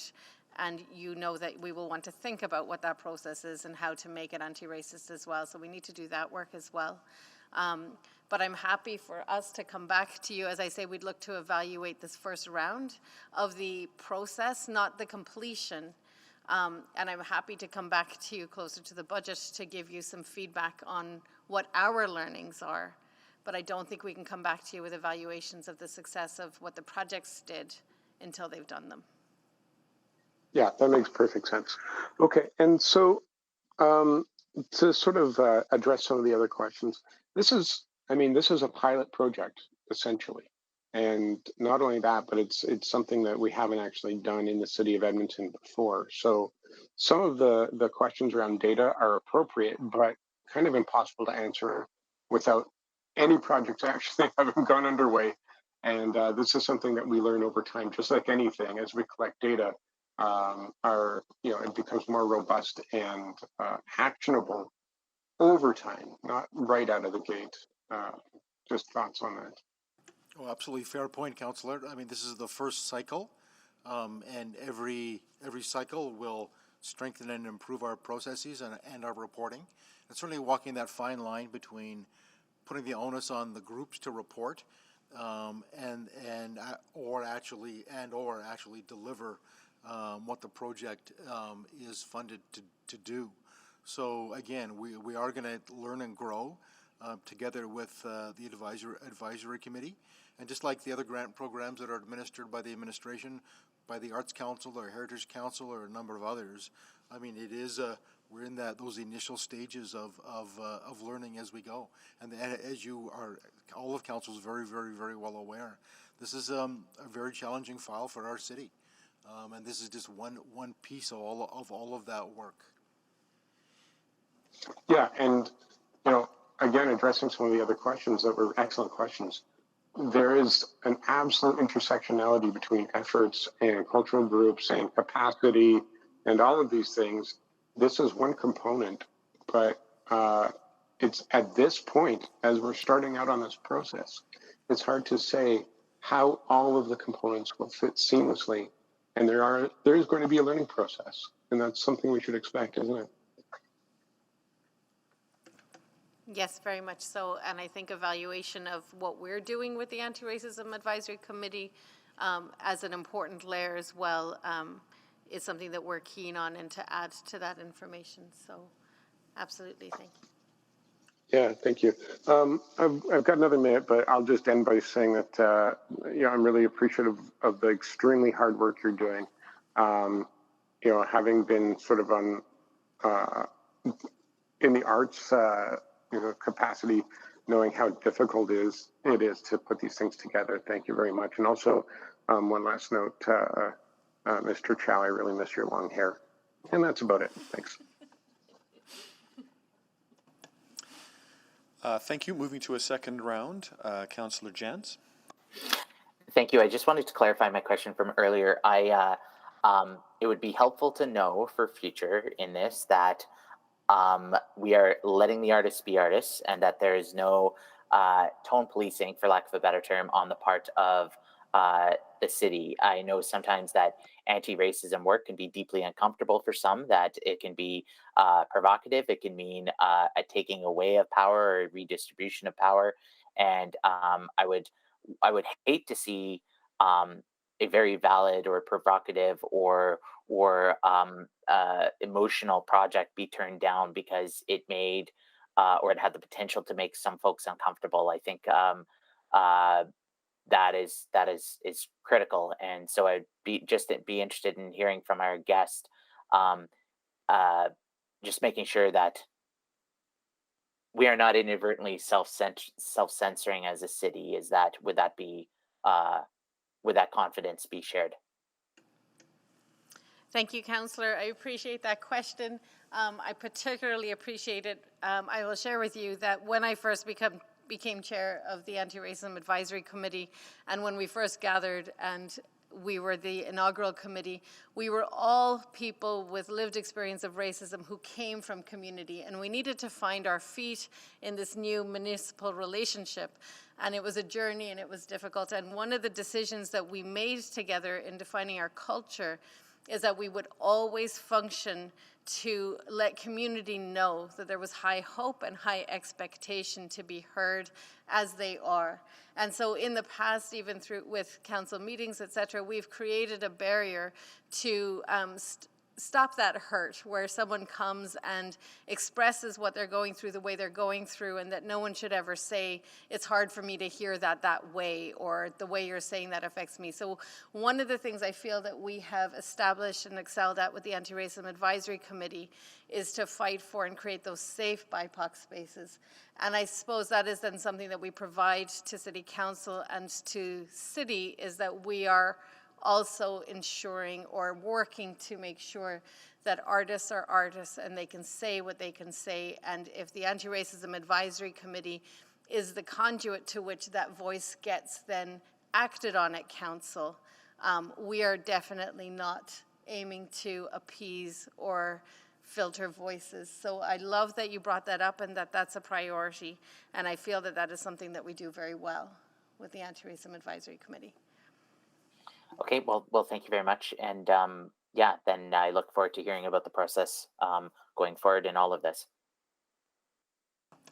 Thank you. Councillor Tang. Just appreciating all the great questions from my colleagues as well. This is a really, just a really interesting conversation. I want to clarify, I think it was Mayor Sohi who brought it up. This is our first time for this kind of initiative at the city, correct? Yes. Okay. Yes, it is. I guess I'll be interested to know how can we partner and maybe leverage with the other anti-racism opportunities outside of the city. As far as I know, during my time on the Community Foundation, for example, we have similar grant programs, and I'm sure there's learning there that can be perhaps leveraged. And I guess in a similar vein, around learnings, a lot of the I guess the anti-racist practices you're starting to incorporate in your practice, in the philanthropic sector, has been quite a bit of work done to decolonize granting and philanthropy, and potentially there's something to glean from there. I guess leading up to my question is, how do you see, I guess it's a question for administration, do you see some of these practices can potentially be incorporated into other granting opportunities that's not necessarily related to anti-racism, but I'm thinking of CSS, I'm thinking that the ELIP program you just mentioned, Mr. Chow, and even smaller things like, I don't know, Winter City, which I realize is outside of citizen services, but. Thank you, Councillor Tan. And on the line, we have Judy Smith, who's our Director of community resources, and that section in our branch has the bulk of the granting administration, and I know she's working on this project, so I'll invite her to speak. Thank you, Ms. Ford, and thank you, Councillor Tang, for that question. We are looking at the work that the Anti-Racism Advisory Committee has done with this program to help inform us in all of our different granting programs. And we are, as we're redesigning our FCSS program for 2023, sorry, that's an acronym, Family and Community Support Services grant programming for 2023. We are trying to focus on the areas in the community that are of higher need for preventive social services and really looking at that intersectionality. So I can commit to you that with all of our programs, we are trying to take this different lens and do things better for our community. Excellent, thank you. And then can you maybe, Ms. Ford, if you can just comment a bit around, I guess, partnerships with sectors outside of the city? So we do have really very close relationships with the Edmonton Community Foundation, the other granting partners. I know Ms. Smith meets regularly with those larger granting groups. I believe the province used to have a anti-racism grant. I'm not sure if they still do anymore. I know the Human Rights Commission has one as well. So we're well plugged into all of those other grants as well. That's great. And the reason why I ask is because recognizing, for example, the capacity building stream is very limited. And I'm just wondering how maybe some of these partnerships can perhaps amplify the efforts. And I guess I'll end on, actually, I'll end there. Thank you. Can I add one piece to that? This is informal and outside of the system. So what's formal is that the relationships are there. And then in my other capacity as an independent consultant, I do chair the Coalitions Creating Equity in Edmonton and the Alberta group as well. And it's through that that I've been able to have some relationships with the Calgary Anti-Racism Advisory Committee and hear what's happening around the province. So again, that's informal, it's not sustainable, because if I wasn't in that role, then we wouldn't have those connections. It is, of course, a small community of BIPOC consultants and BIPOC anti-racism work. But it was through that that I learned that the City of Calgary, the funding allocation that City Council gave to the Anti-Racism Advisory Committee for a grant program, that somehow, and I don't know how they managed to match that with United Way and so double the grant program, and I think that could be another way of alignment. And I will also say that when we are in a situation in Alberta where our provincial government doesn't necessarily understand or support anti-racist activities, and that situation is precarious, then stronger relationships amongst the municipalities in Alberta is probably a more resilient way to go to share that information and to increase our base. That's great. Thank you for that addition. I guess my final piece is that, I think one thing I worry about anti-racist grant program in general is that they're done piecemeal. And I know right now we have several motions coming forward about strategy and alignment with the community well-being and safety, and I look forward to that more cohesive conversation so that we're not constantly dangling an opportunity in front of community without further thoughts to sustainability and wider systemic change. Thank you. Thank you. Councillor Principe. Thank you. I just wanted to express to you that, it may be hard to collect data on the success of this type of grant, but I can say that my daughter, as a part of her education and her volunteer requirement, she volunteers with Free Play for Kids, and she is enjoying it so much that even once she has completed her volunteer commitment, she still plans to continue to volunteer there because she really sees the good that it's doing. So thank you. May I speak to that just quickly? I just want to clarify that I don't think we're going to find it hard to collect data on reviewing the grant and the success of the programs.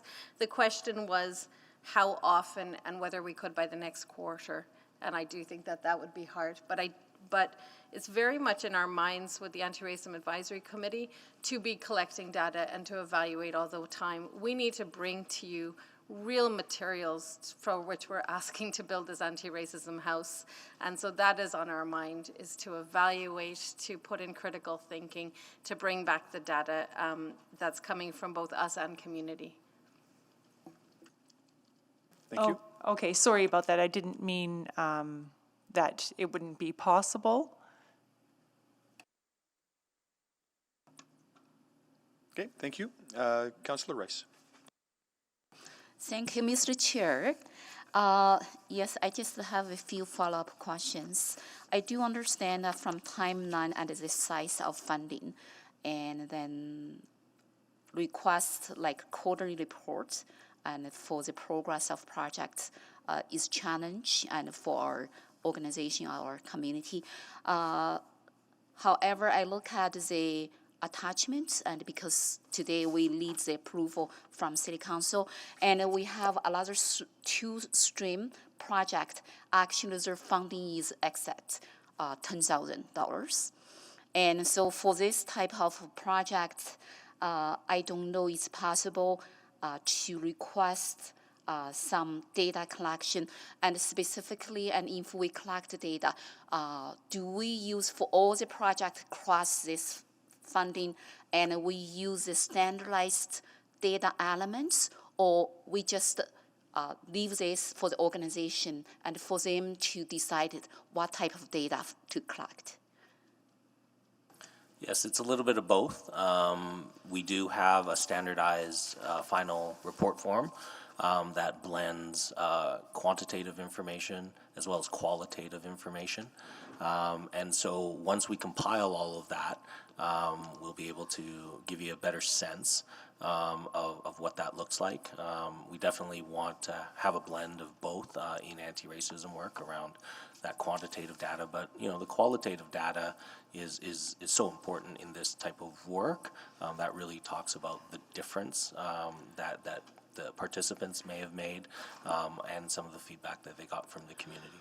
I just want to emphasize, and then from the outcome effectiveness, or also from the funding spending properly is perspective. Oh yeah, definitely. And then I would like to emphasize for the data collection, I think the standardized like data elements and the data sets will be help us and to measure the progress and the success for our project.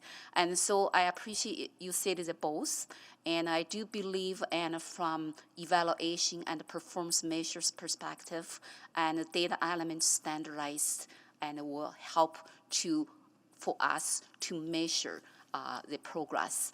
And so I would like to bring that point to our City Council, to the administration, and also the project team as well.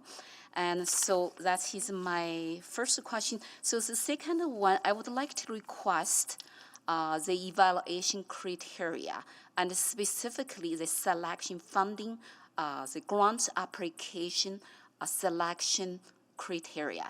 So what my understanding by reading the reports, we do have the selection like subcommittee, and for the 52 application, I would like to have that information. What type of criteria we based on to select the final applicants? Yeah, So we definitely. Thank you. We can provide that all offline. Absolutely. Okay, thank you very much. Okay, thank you. I think that completes our speakers list. So the recommendation in administration's report is that Community and Public Services Committee recommend to City Council that the grant recommendations as outlined in attachment 1 of this report be approved. Anyone prepared to make that motion? I'd like to move that we accept the anti-racism grant program recommendations and thank the committee for their hard work on this. So we are recommending to council to accept these recommendations, just to be perfectly clear. Committee can't make money decisions. We have to recommend to council. So. Okay, I recommend to council. Sorry, I know I'm being pedantic, but just trying to thank you. Layer it out the first time. So thank you, Councillor Wright. Let's please vote on that motion.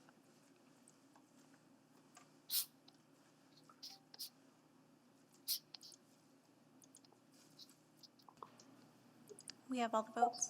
Please display the vote. And that is carried. So thank you very much again for all of your time and effort on this and for the conversation today. Really a robust conversation, and we appreciate your time. Councillor Cartmel, I pushed the button to speak, but I think it was too late. People voted earlier than I could press the button. But if you allow me, I just want to convey our deepest appreciation on behalf of Council, Ms. Sena, for all the work that your committee has been doing over the last number of months, and look forward to working with you in the future. Great. Thank you, Mayor Sohi. Yeah. Okay, we're going to move to item 6.3. This will be bylaw 19879, amendments to the public places bylaw, hate symbols. Yes, we do have a very short verbal presentation on this item. I just introduce our delegation, David Jones. This is the first time David has been in chambers with committee or council.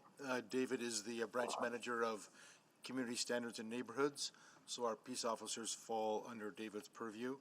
And also online we have Nancy Jacobson from Legal Services, and she's been instrumental in helping us on this report. And Keith Scott is our Director of Community Standards and Neighborhoods in David's branch.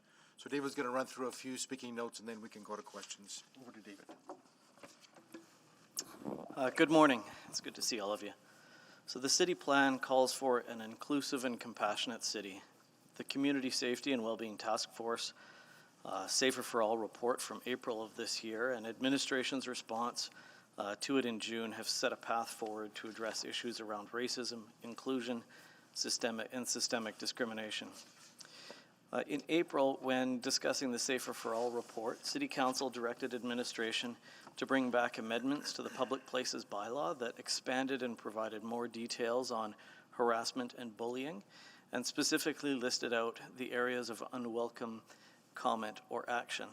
These include race, religious belief, color, disability, age, ancestry, place of origin, marital status, source of income, family status, gender, gender identity, gender expression, and sexual orientation. The requested amendments were brought back in August of this year and were developed in the context of the city's strategic work, building off the Safer for All report's call for social responsibility, and supported the city's work to ensure a more equitable experience of community safety for all, including active bystander training campaigns. In working on the initial changes to the bylaw, administration met with representatives from the Anti-Racism Advisory Council, the Accessibility Advisory Committee, WAVE, and the Youth Council.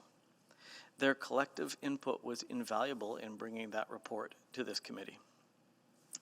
When the amendments were brought forward in August, City Council directed administration to complete further amendments to clarify that nonverbal communications, such as symbols, signs, or other visual representations, must be included, which is what we're presenting you with today.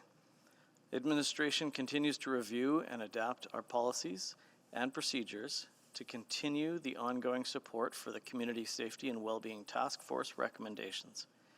Thank you, and we'd be pleased to answer any questions you may have. Thank you. Councillor Jantz. Thank you. One of the first questions that comes to mind for me is how would this support efforts to build an inclusive community in the area of what is being commonly called Pride Corner around White Avenue, where many street preachers have been out, sometimes with hateful verbal messages, sometimes with placards or written messages. How would this change support inclusive efforts? Perhaps, Councillor, I could ask our legal support. Nancy, could you weigh in on that one? Thanks, Mr. Smythe. So I just want to be really clear here that this amendment wouldn't necessarily achieve this. This amendment is specifically just further clarifying what communication means. The amendments done by council in August could help to achieve that outcome you're looking at. So communication specifically is referring to now the addition of signage and so I guess the natural question would be what qualifies as a hate symbol? Are we using the Southern Poverty Law Center? Are we using other definitions? Is it in the eye of the beholder? How are we deciding? So we're not adopting any specific definition. The offense is in this bylaw, as it has always been since this was originally created, is anything that is reasonably in the circumstances is going to cause a person to feel harassed. So it is going to be a case-by-case analysis, looking at the facts, looking at the circumstances, and that gives us the ultimate flexibility. Right, so tiki torches at the ledge could be considered, or not at the ledge, sorry, that would, tiki torches on a protest march down the street would be conceivably could be actioned under this bylaw. Is that correct? What we would do if there was a complaint, we would follow through, look at all the circumstances, and decide whether or not it's appropriate to issue a violation ticket, and then ultimately it would be a court that would make that determination. Or like when the Proud Boys were flying the thin blue line flag in August in Calgary at a protest. The thin blue line flag is commonly known as a symbol of hate. That also could be complaints could be received. Yeah, the complaints can always be submitted, and we'll work through the outcome on a case-by-case basis. Right. I look forward to seeing how this unfolds. I'd certainly lean towards supporting the language, but I do wonder if I know there are groups that do keep a catalog of hate symbols that are commonly identified and ranging from memes to others. I know Councillor Hamilton has some experience in this area.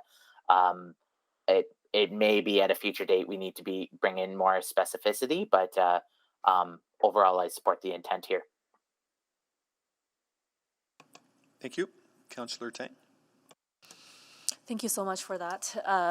Yeah, I'm very happy to support the intent of this. But I guess building on the questions from Councillor Jans, as we know, symbols can be fluid. Of course, we have some that are quite timeless, but I certainly imagine new ones might pop up, or, innocuous symbols might, over time, become much more contentious. And as much as, we will treat this on a case-to-case basis, because certainly context matters, I guess, who says, if we're not necessarily going by a set of existing guidelines, who gets to say whether or not something is contentious enough or, hateful enough? I guess I'm just wondering a bit of a thought process around that. I'll take a stab at this, and then I might tap Nancy for some additional clarity on the legalities. Initially, the wording, not for this amendment, but for the amendment in August, came from the OH&S Provincial Act, and so it may be worth considering what. Sorry, that's Occupation, Health and Safety. Yes, sorry, thanks. I think it might be worth considering what the province has with respect to some clarity on those details.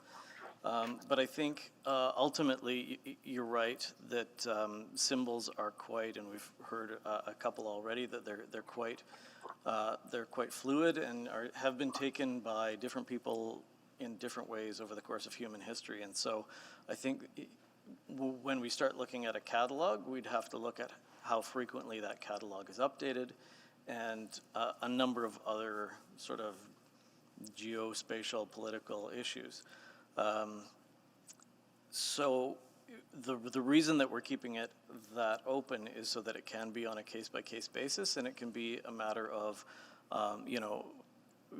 doing a certain degree of investigation and then handing it over to our legal advisors for further opinion. Ms. Jacobson, do you have anything else to add, or are you good with that? No, I think that was a really fair assessment there. Great. Thanks, David. Thank you. I guess I'll just follow up with a question around enforcement and what would it look like? What are some additional training that will be required?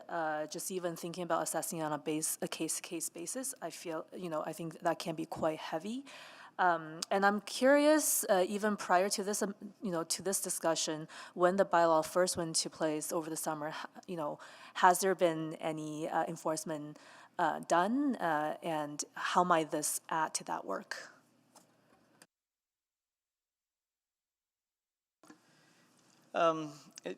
To date, I have not heard that we have used the new amendments of the bylaw.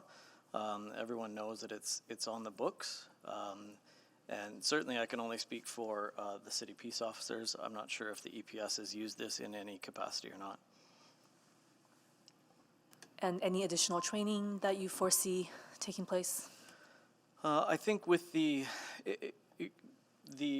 sort of the piece that may have been overlooked with the language with respect to signs, etc., it's a little bit more nuanced than verbal communication.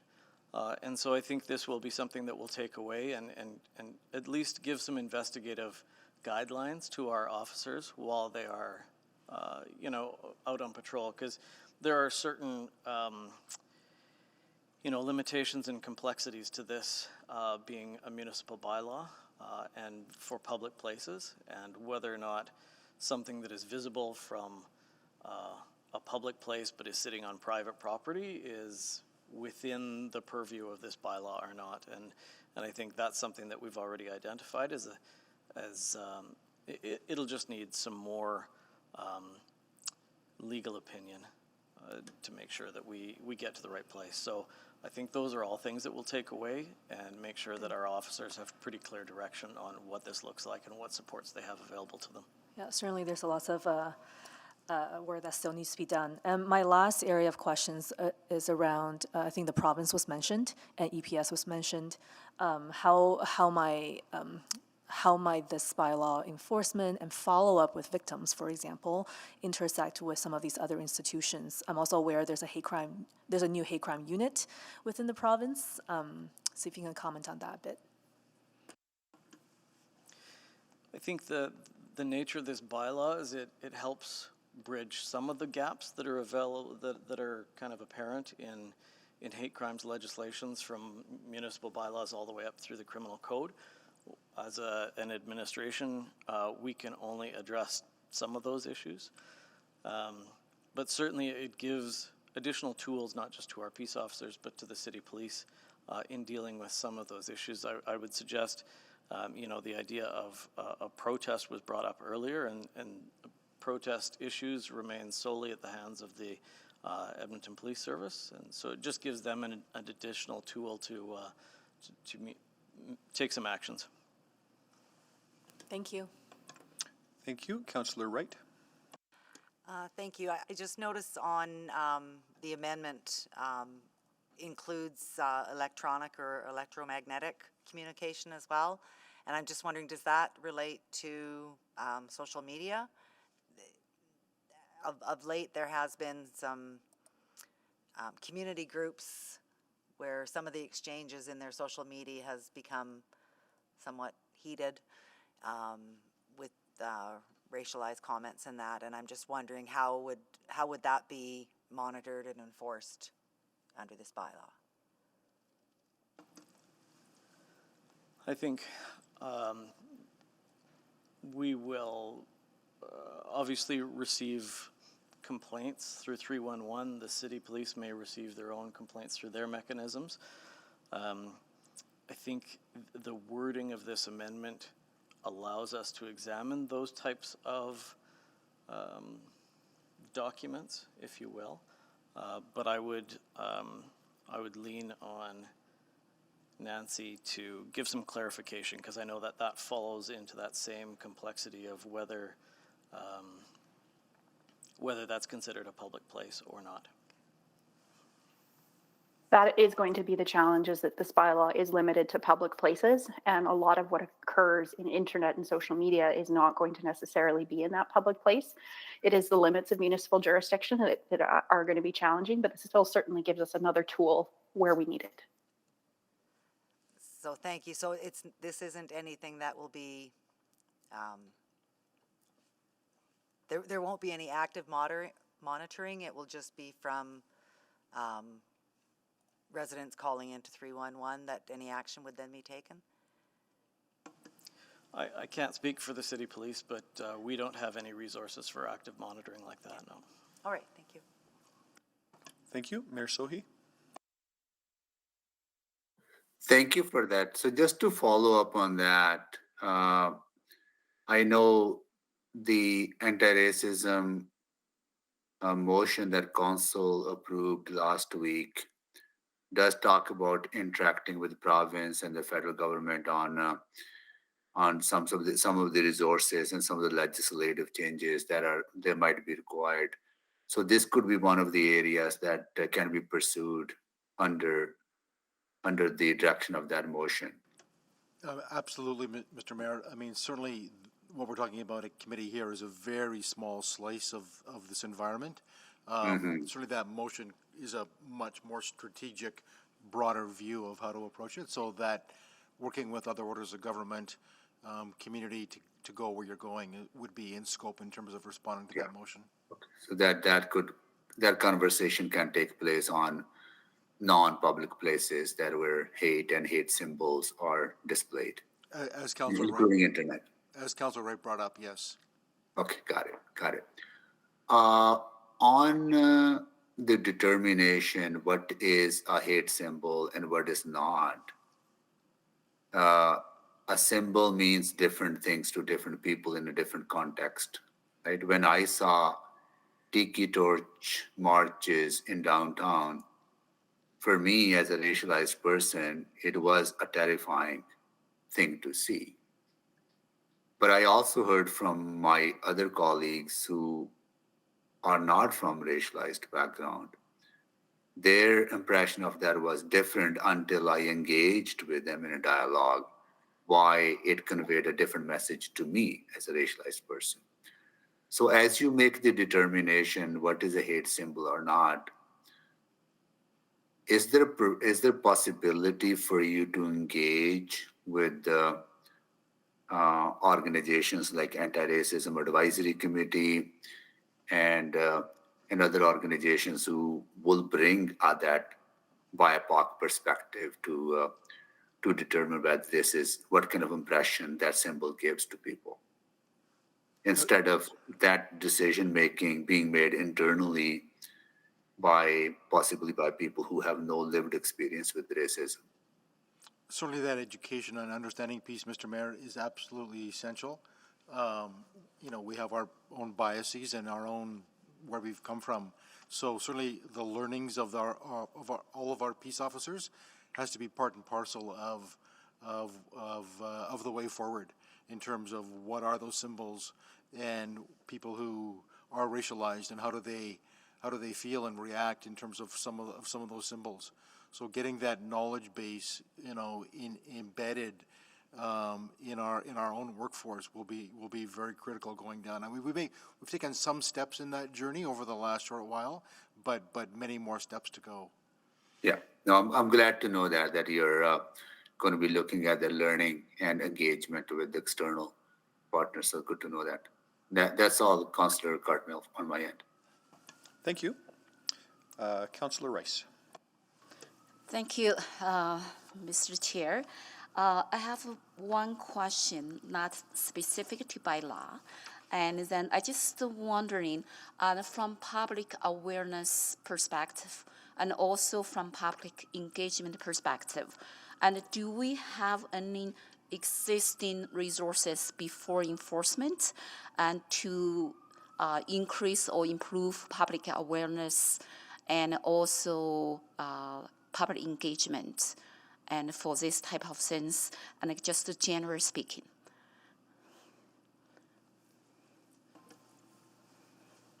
The original amendment was a two-part amendment, and the second half we're still working on, and we were directed to explore some of those alternate options. The request was to explore whether we could use restorative justice for these types of incidents. And I think there were some early indications that we had through some of our consultations with our committees that restorative justice may not be the best way to go. But that report, we're still in we're still examining all of those different ideas. And it's coming back, I think it's in Q1 of next year that you can expect to hear back about sort of how we could go about, rather than simply just laying a ticket, like what we could do in those spaces where incidents happen to educate and engage as well. I would suggest by the time we're called to incidents like this, or the city police are called to incidents like this, there's obviously some sort of action that needs to take place, but I can take that away as far as what we're doing with respect to communication with the public about it as well. Okay, thank you for that. And because I heard some public voice, and then for the general speaking, for the enforcement, and if we have some prior to enforcement, if we have some like educational, where we cannot just the program is too big, just some resources, and then to increase that public awareness and then address this type of issue, I think that would be helpful. And also to process efficiency perspective, we can reduce some costs as well. Thank you, Council. We'll take that back for sure. Thank you. Councillor Rutherford. Thank you, Chair. I have a couple questions. First of all, can you please explain, this might be for legal counsel, how this bylaw amendment intersects with the criminal code around hate speech? Sure. So I think it's important to remember that when we pass a bylaw such as this dealing with public places, we're talking about behaviors and the impact they have on those spaces. The criminal code is looking at conduct at a very individual level, and so they are different powers and different responsibilities. We are looking at how we improve the safety and viability of our public spaces through an amendment such as this, not regulating the morality of the conduct, which is where the criminal law comes in. Okay, so can we have a situation then, a scenario where if somebody was holding a sign that was deemed hateful, a hate symbol, and so bylaw comes along and says, you can't have that, this is our, thing, tickets them, but would there be any intersection with the criminal code there in terms of if a person was personally offended or personally impacted by that signage, would they have recourse then with the criminal? Like, I'm just trying to understand how because there has to be some sort of interplay. To me, they're not siloed. There absolutely could be a scenario where both are at play at the same time. And so our bylaw would deal with the impact that is having on the public space and that community perspective. And the criminal code may be used to deal with the individual's conduct. Different enforcement streams, obviously we don't enforce the criminal code, so that would be a matter where it's both peace officers involved along with EPS, or EPS using two separate approaches to deal with the same scenario. Great, thank you. And I would just say, I do think that there is a caution flag that I would like to wave around this amendment, not that I'm not in full support of it, but coming from my social planning background and my love of policy development, in terms of the definition is here, but the assessment of what is and isn't hate symbols is still at the discretion, from what I'm understanding, of the bylaw officer, and I think that does open us up to a bit of liability from the public's perspective. So while, one thing that people often forget is that our Charter of Rights does limit our freedoms for overall public good in a fair and democratic society. However, when we put that discretion on an individual, that's how we continue to have systemic racism appear. So I don't know what the answer is today. I'm not saying I'm not in support of this amendment. What I'm saying is I do think we're going to need to get way more clarity on what would constitute a hate symbol, and be clear with the public about what we have outlined as that. Thank you. Do you have any comments or any contrary thoughts to my perspective? Yeah, if I can just offer, I know on other bylaws we have sort of internal service practice guidelines, and that's something that we can develop for this as well, just so that, I mean, we can work with our legal advisors and come up with some sort of like a step-by-step how-to that doesn't necessarily need to be in the bylaw, but it's how we do business, and then it can be flexible based on how some of these tickets may or may not succeed in court, and then we can change some of those practice guidelines as well.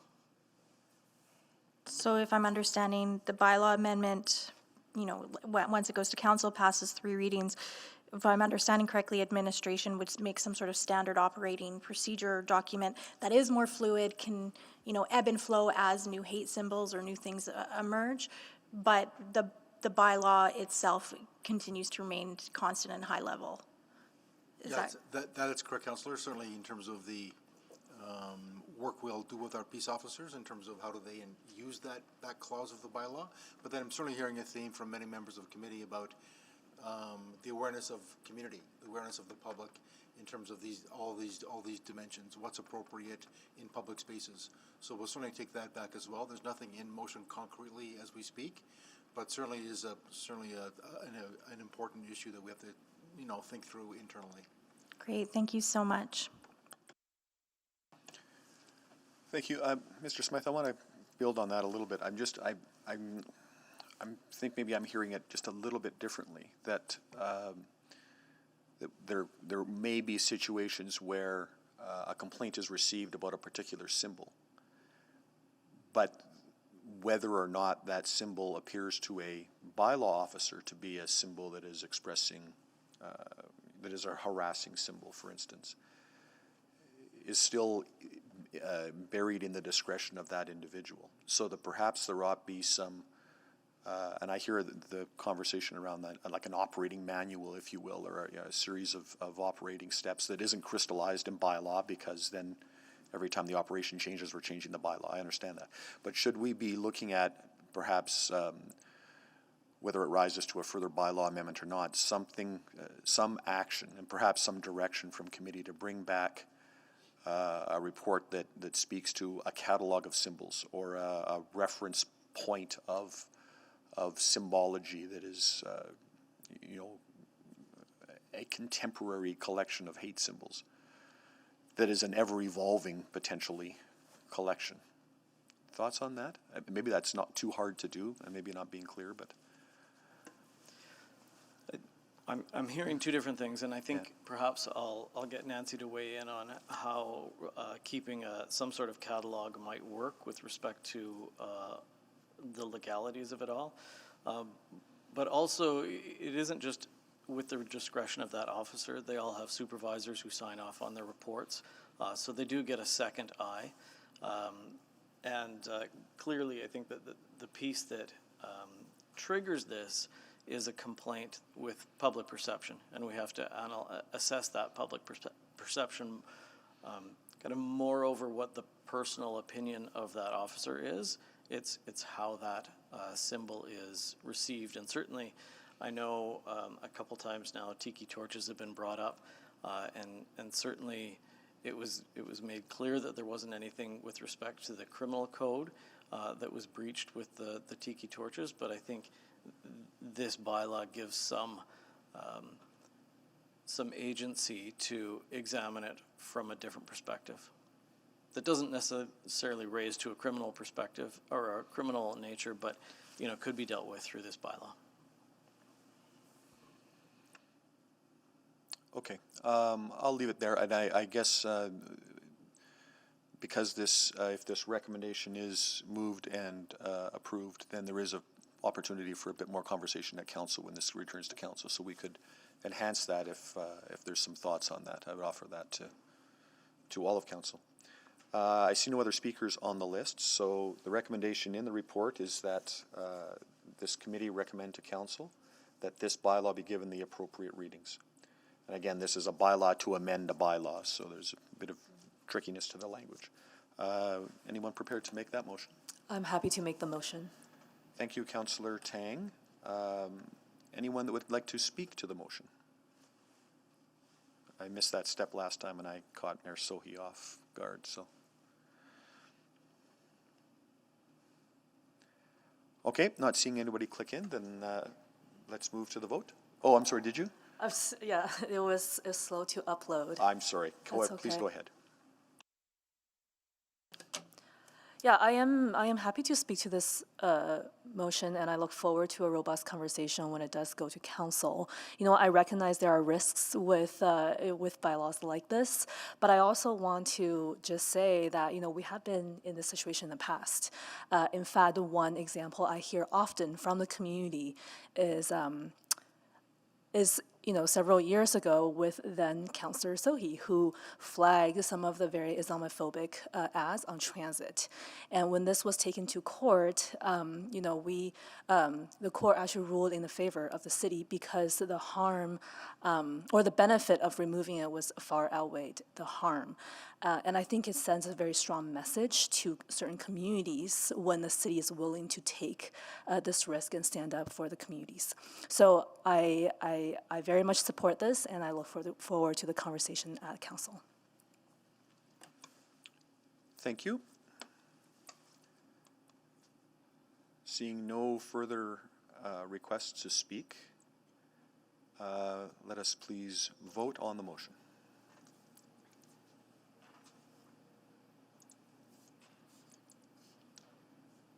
We have all the votes. Please display the vote. And that is carried 5-0. So we'll speak about that at the council meeting at which this report is forwarded to. So just a few cleanup pieces then on our agenda. Item 7, we have no responses to councillor inquiries today. There are no motions pending that I am aware of. But I will stop at this point and just say, first of all, to Councillor Wright, I think that there was a desire to withdraw your inquiry. Yes, I didn't know whether I should respond to my own councillor inquiry or not. So I would like to withdraw the request for a report, and I will instead request a memo from administration. Great. Thank you very much, Councillor Wright. And I do understand that the clerk is going to be distributing a memo just to clarify the distinction between councillor inquiries, motions, notice of motions, and the like. So I'm sorry if I created any confusion earlier. Will be clarified for all of us here shortly. Private reports, we have none. Notices of motion, we have none. So this meeting is adjourned. See you all this afternoon. Thank you.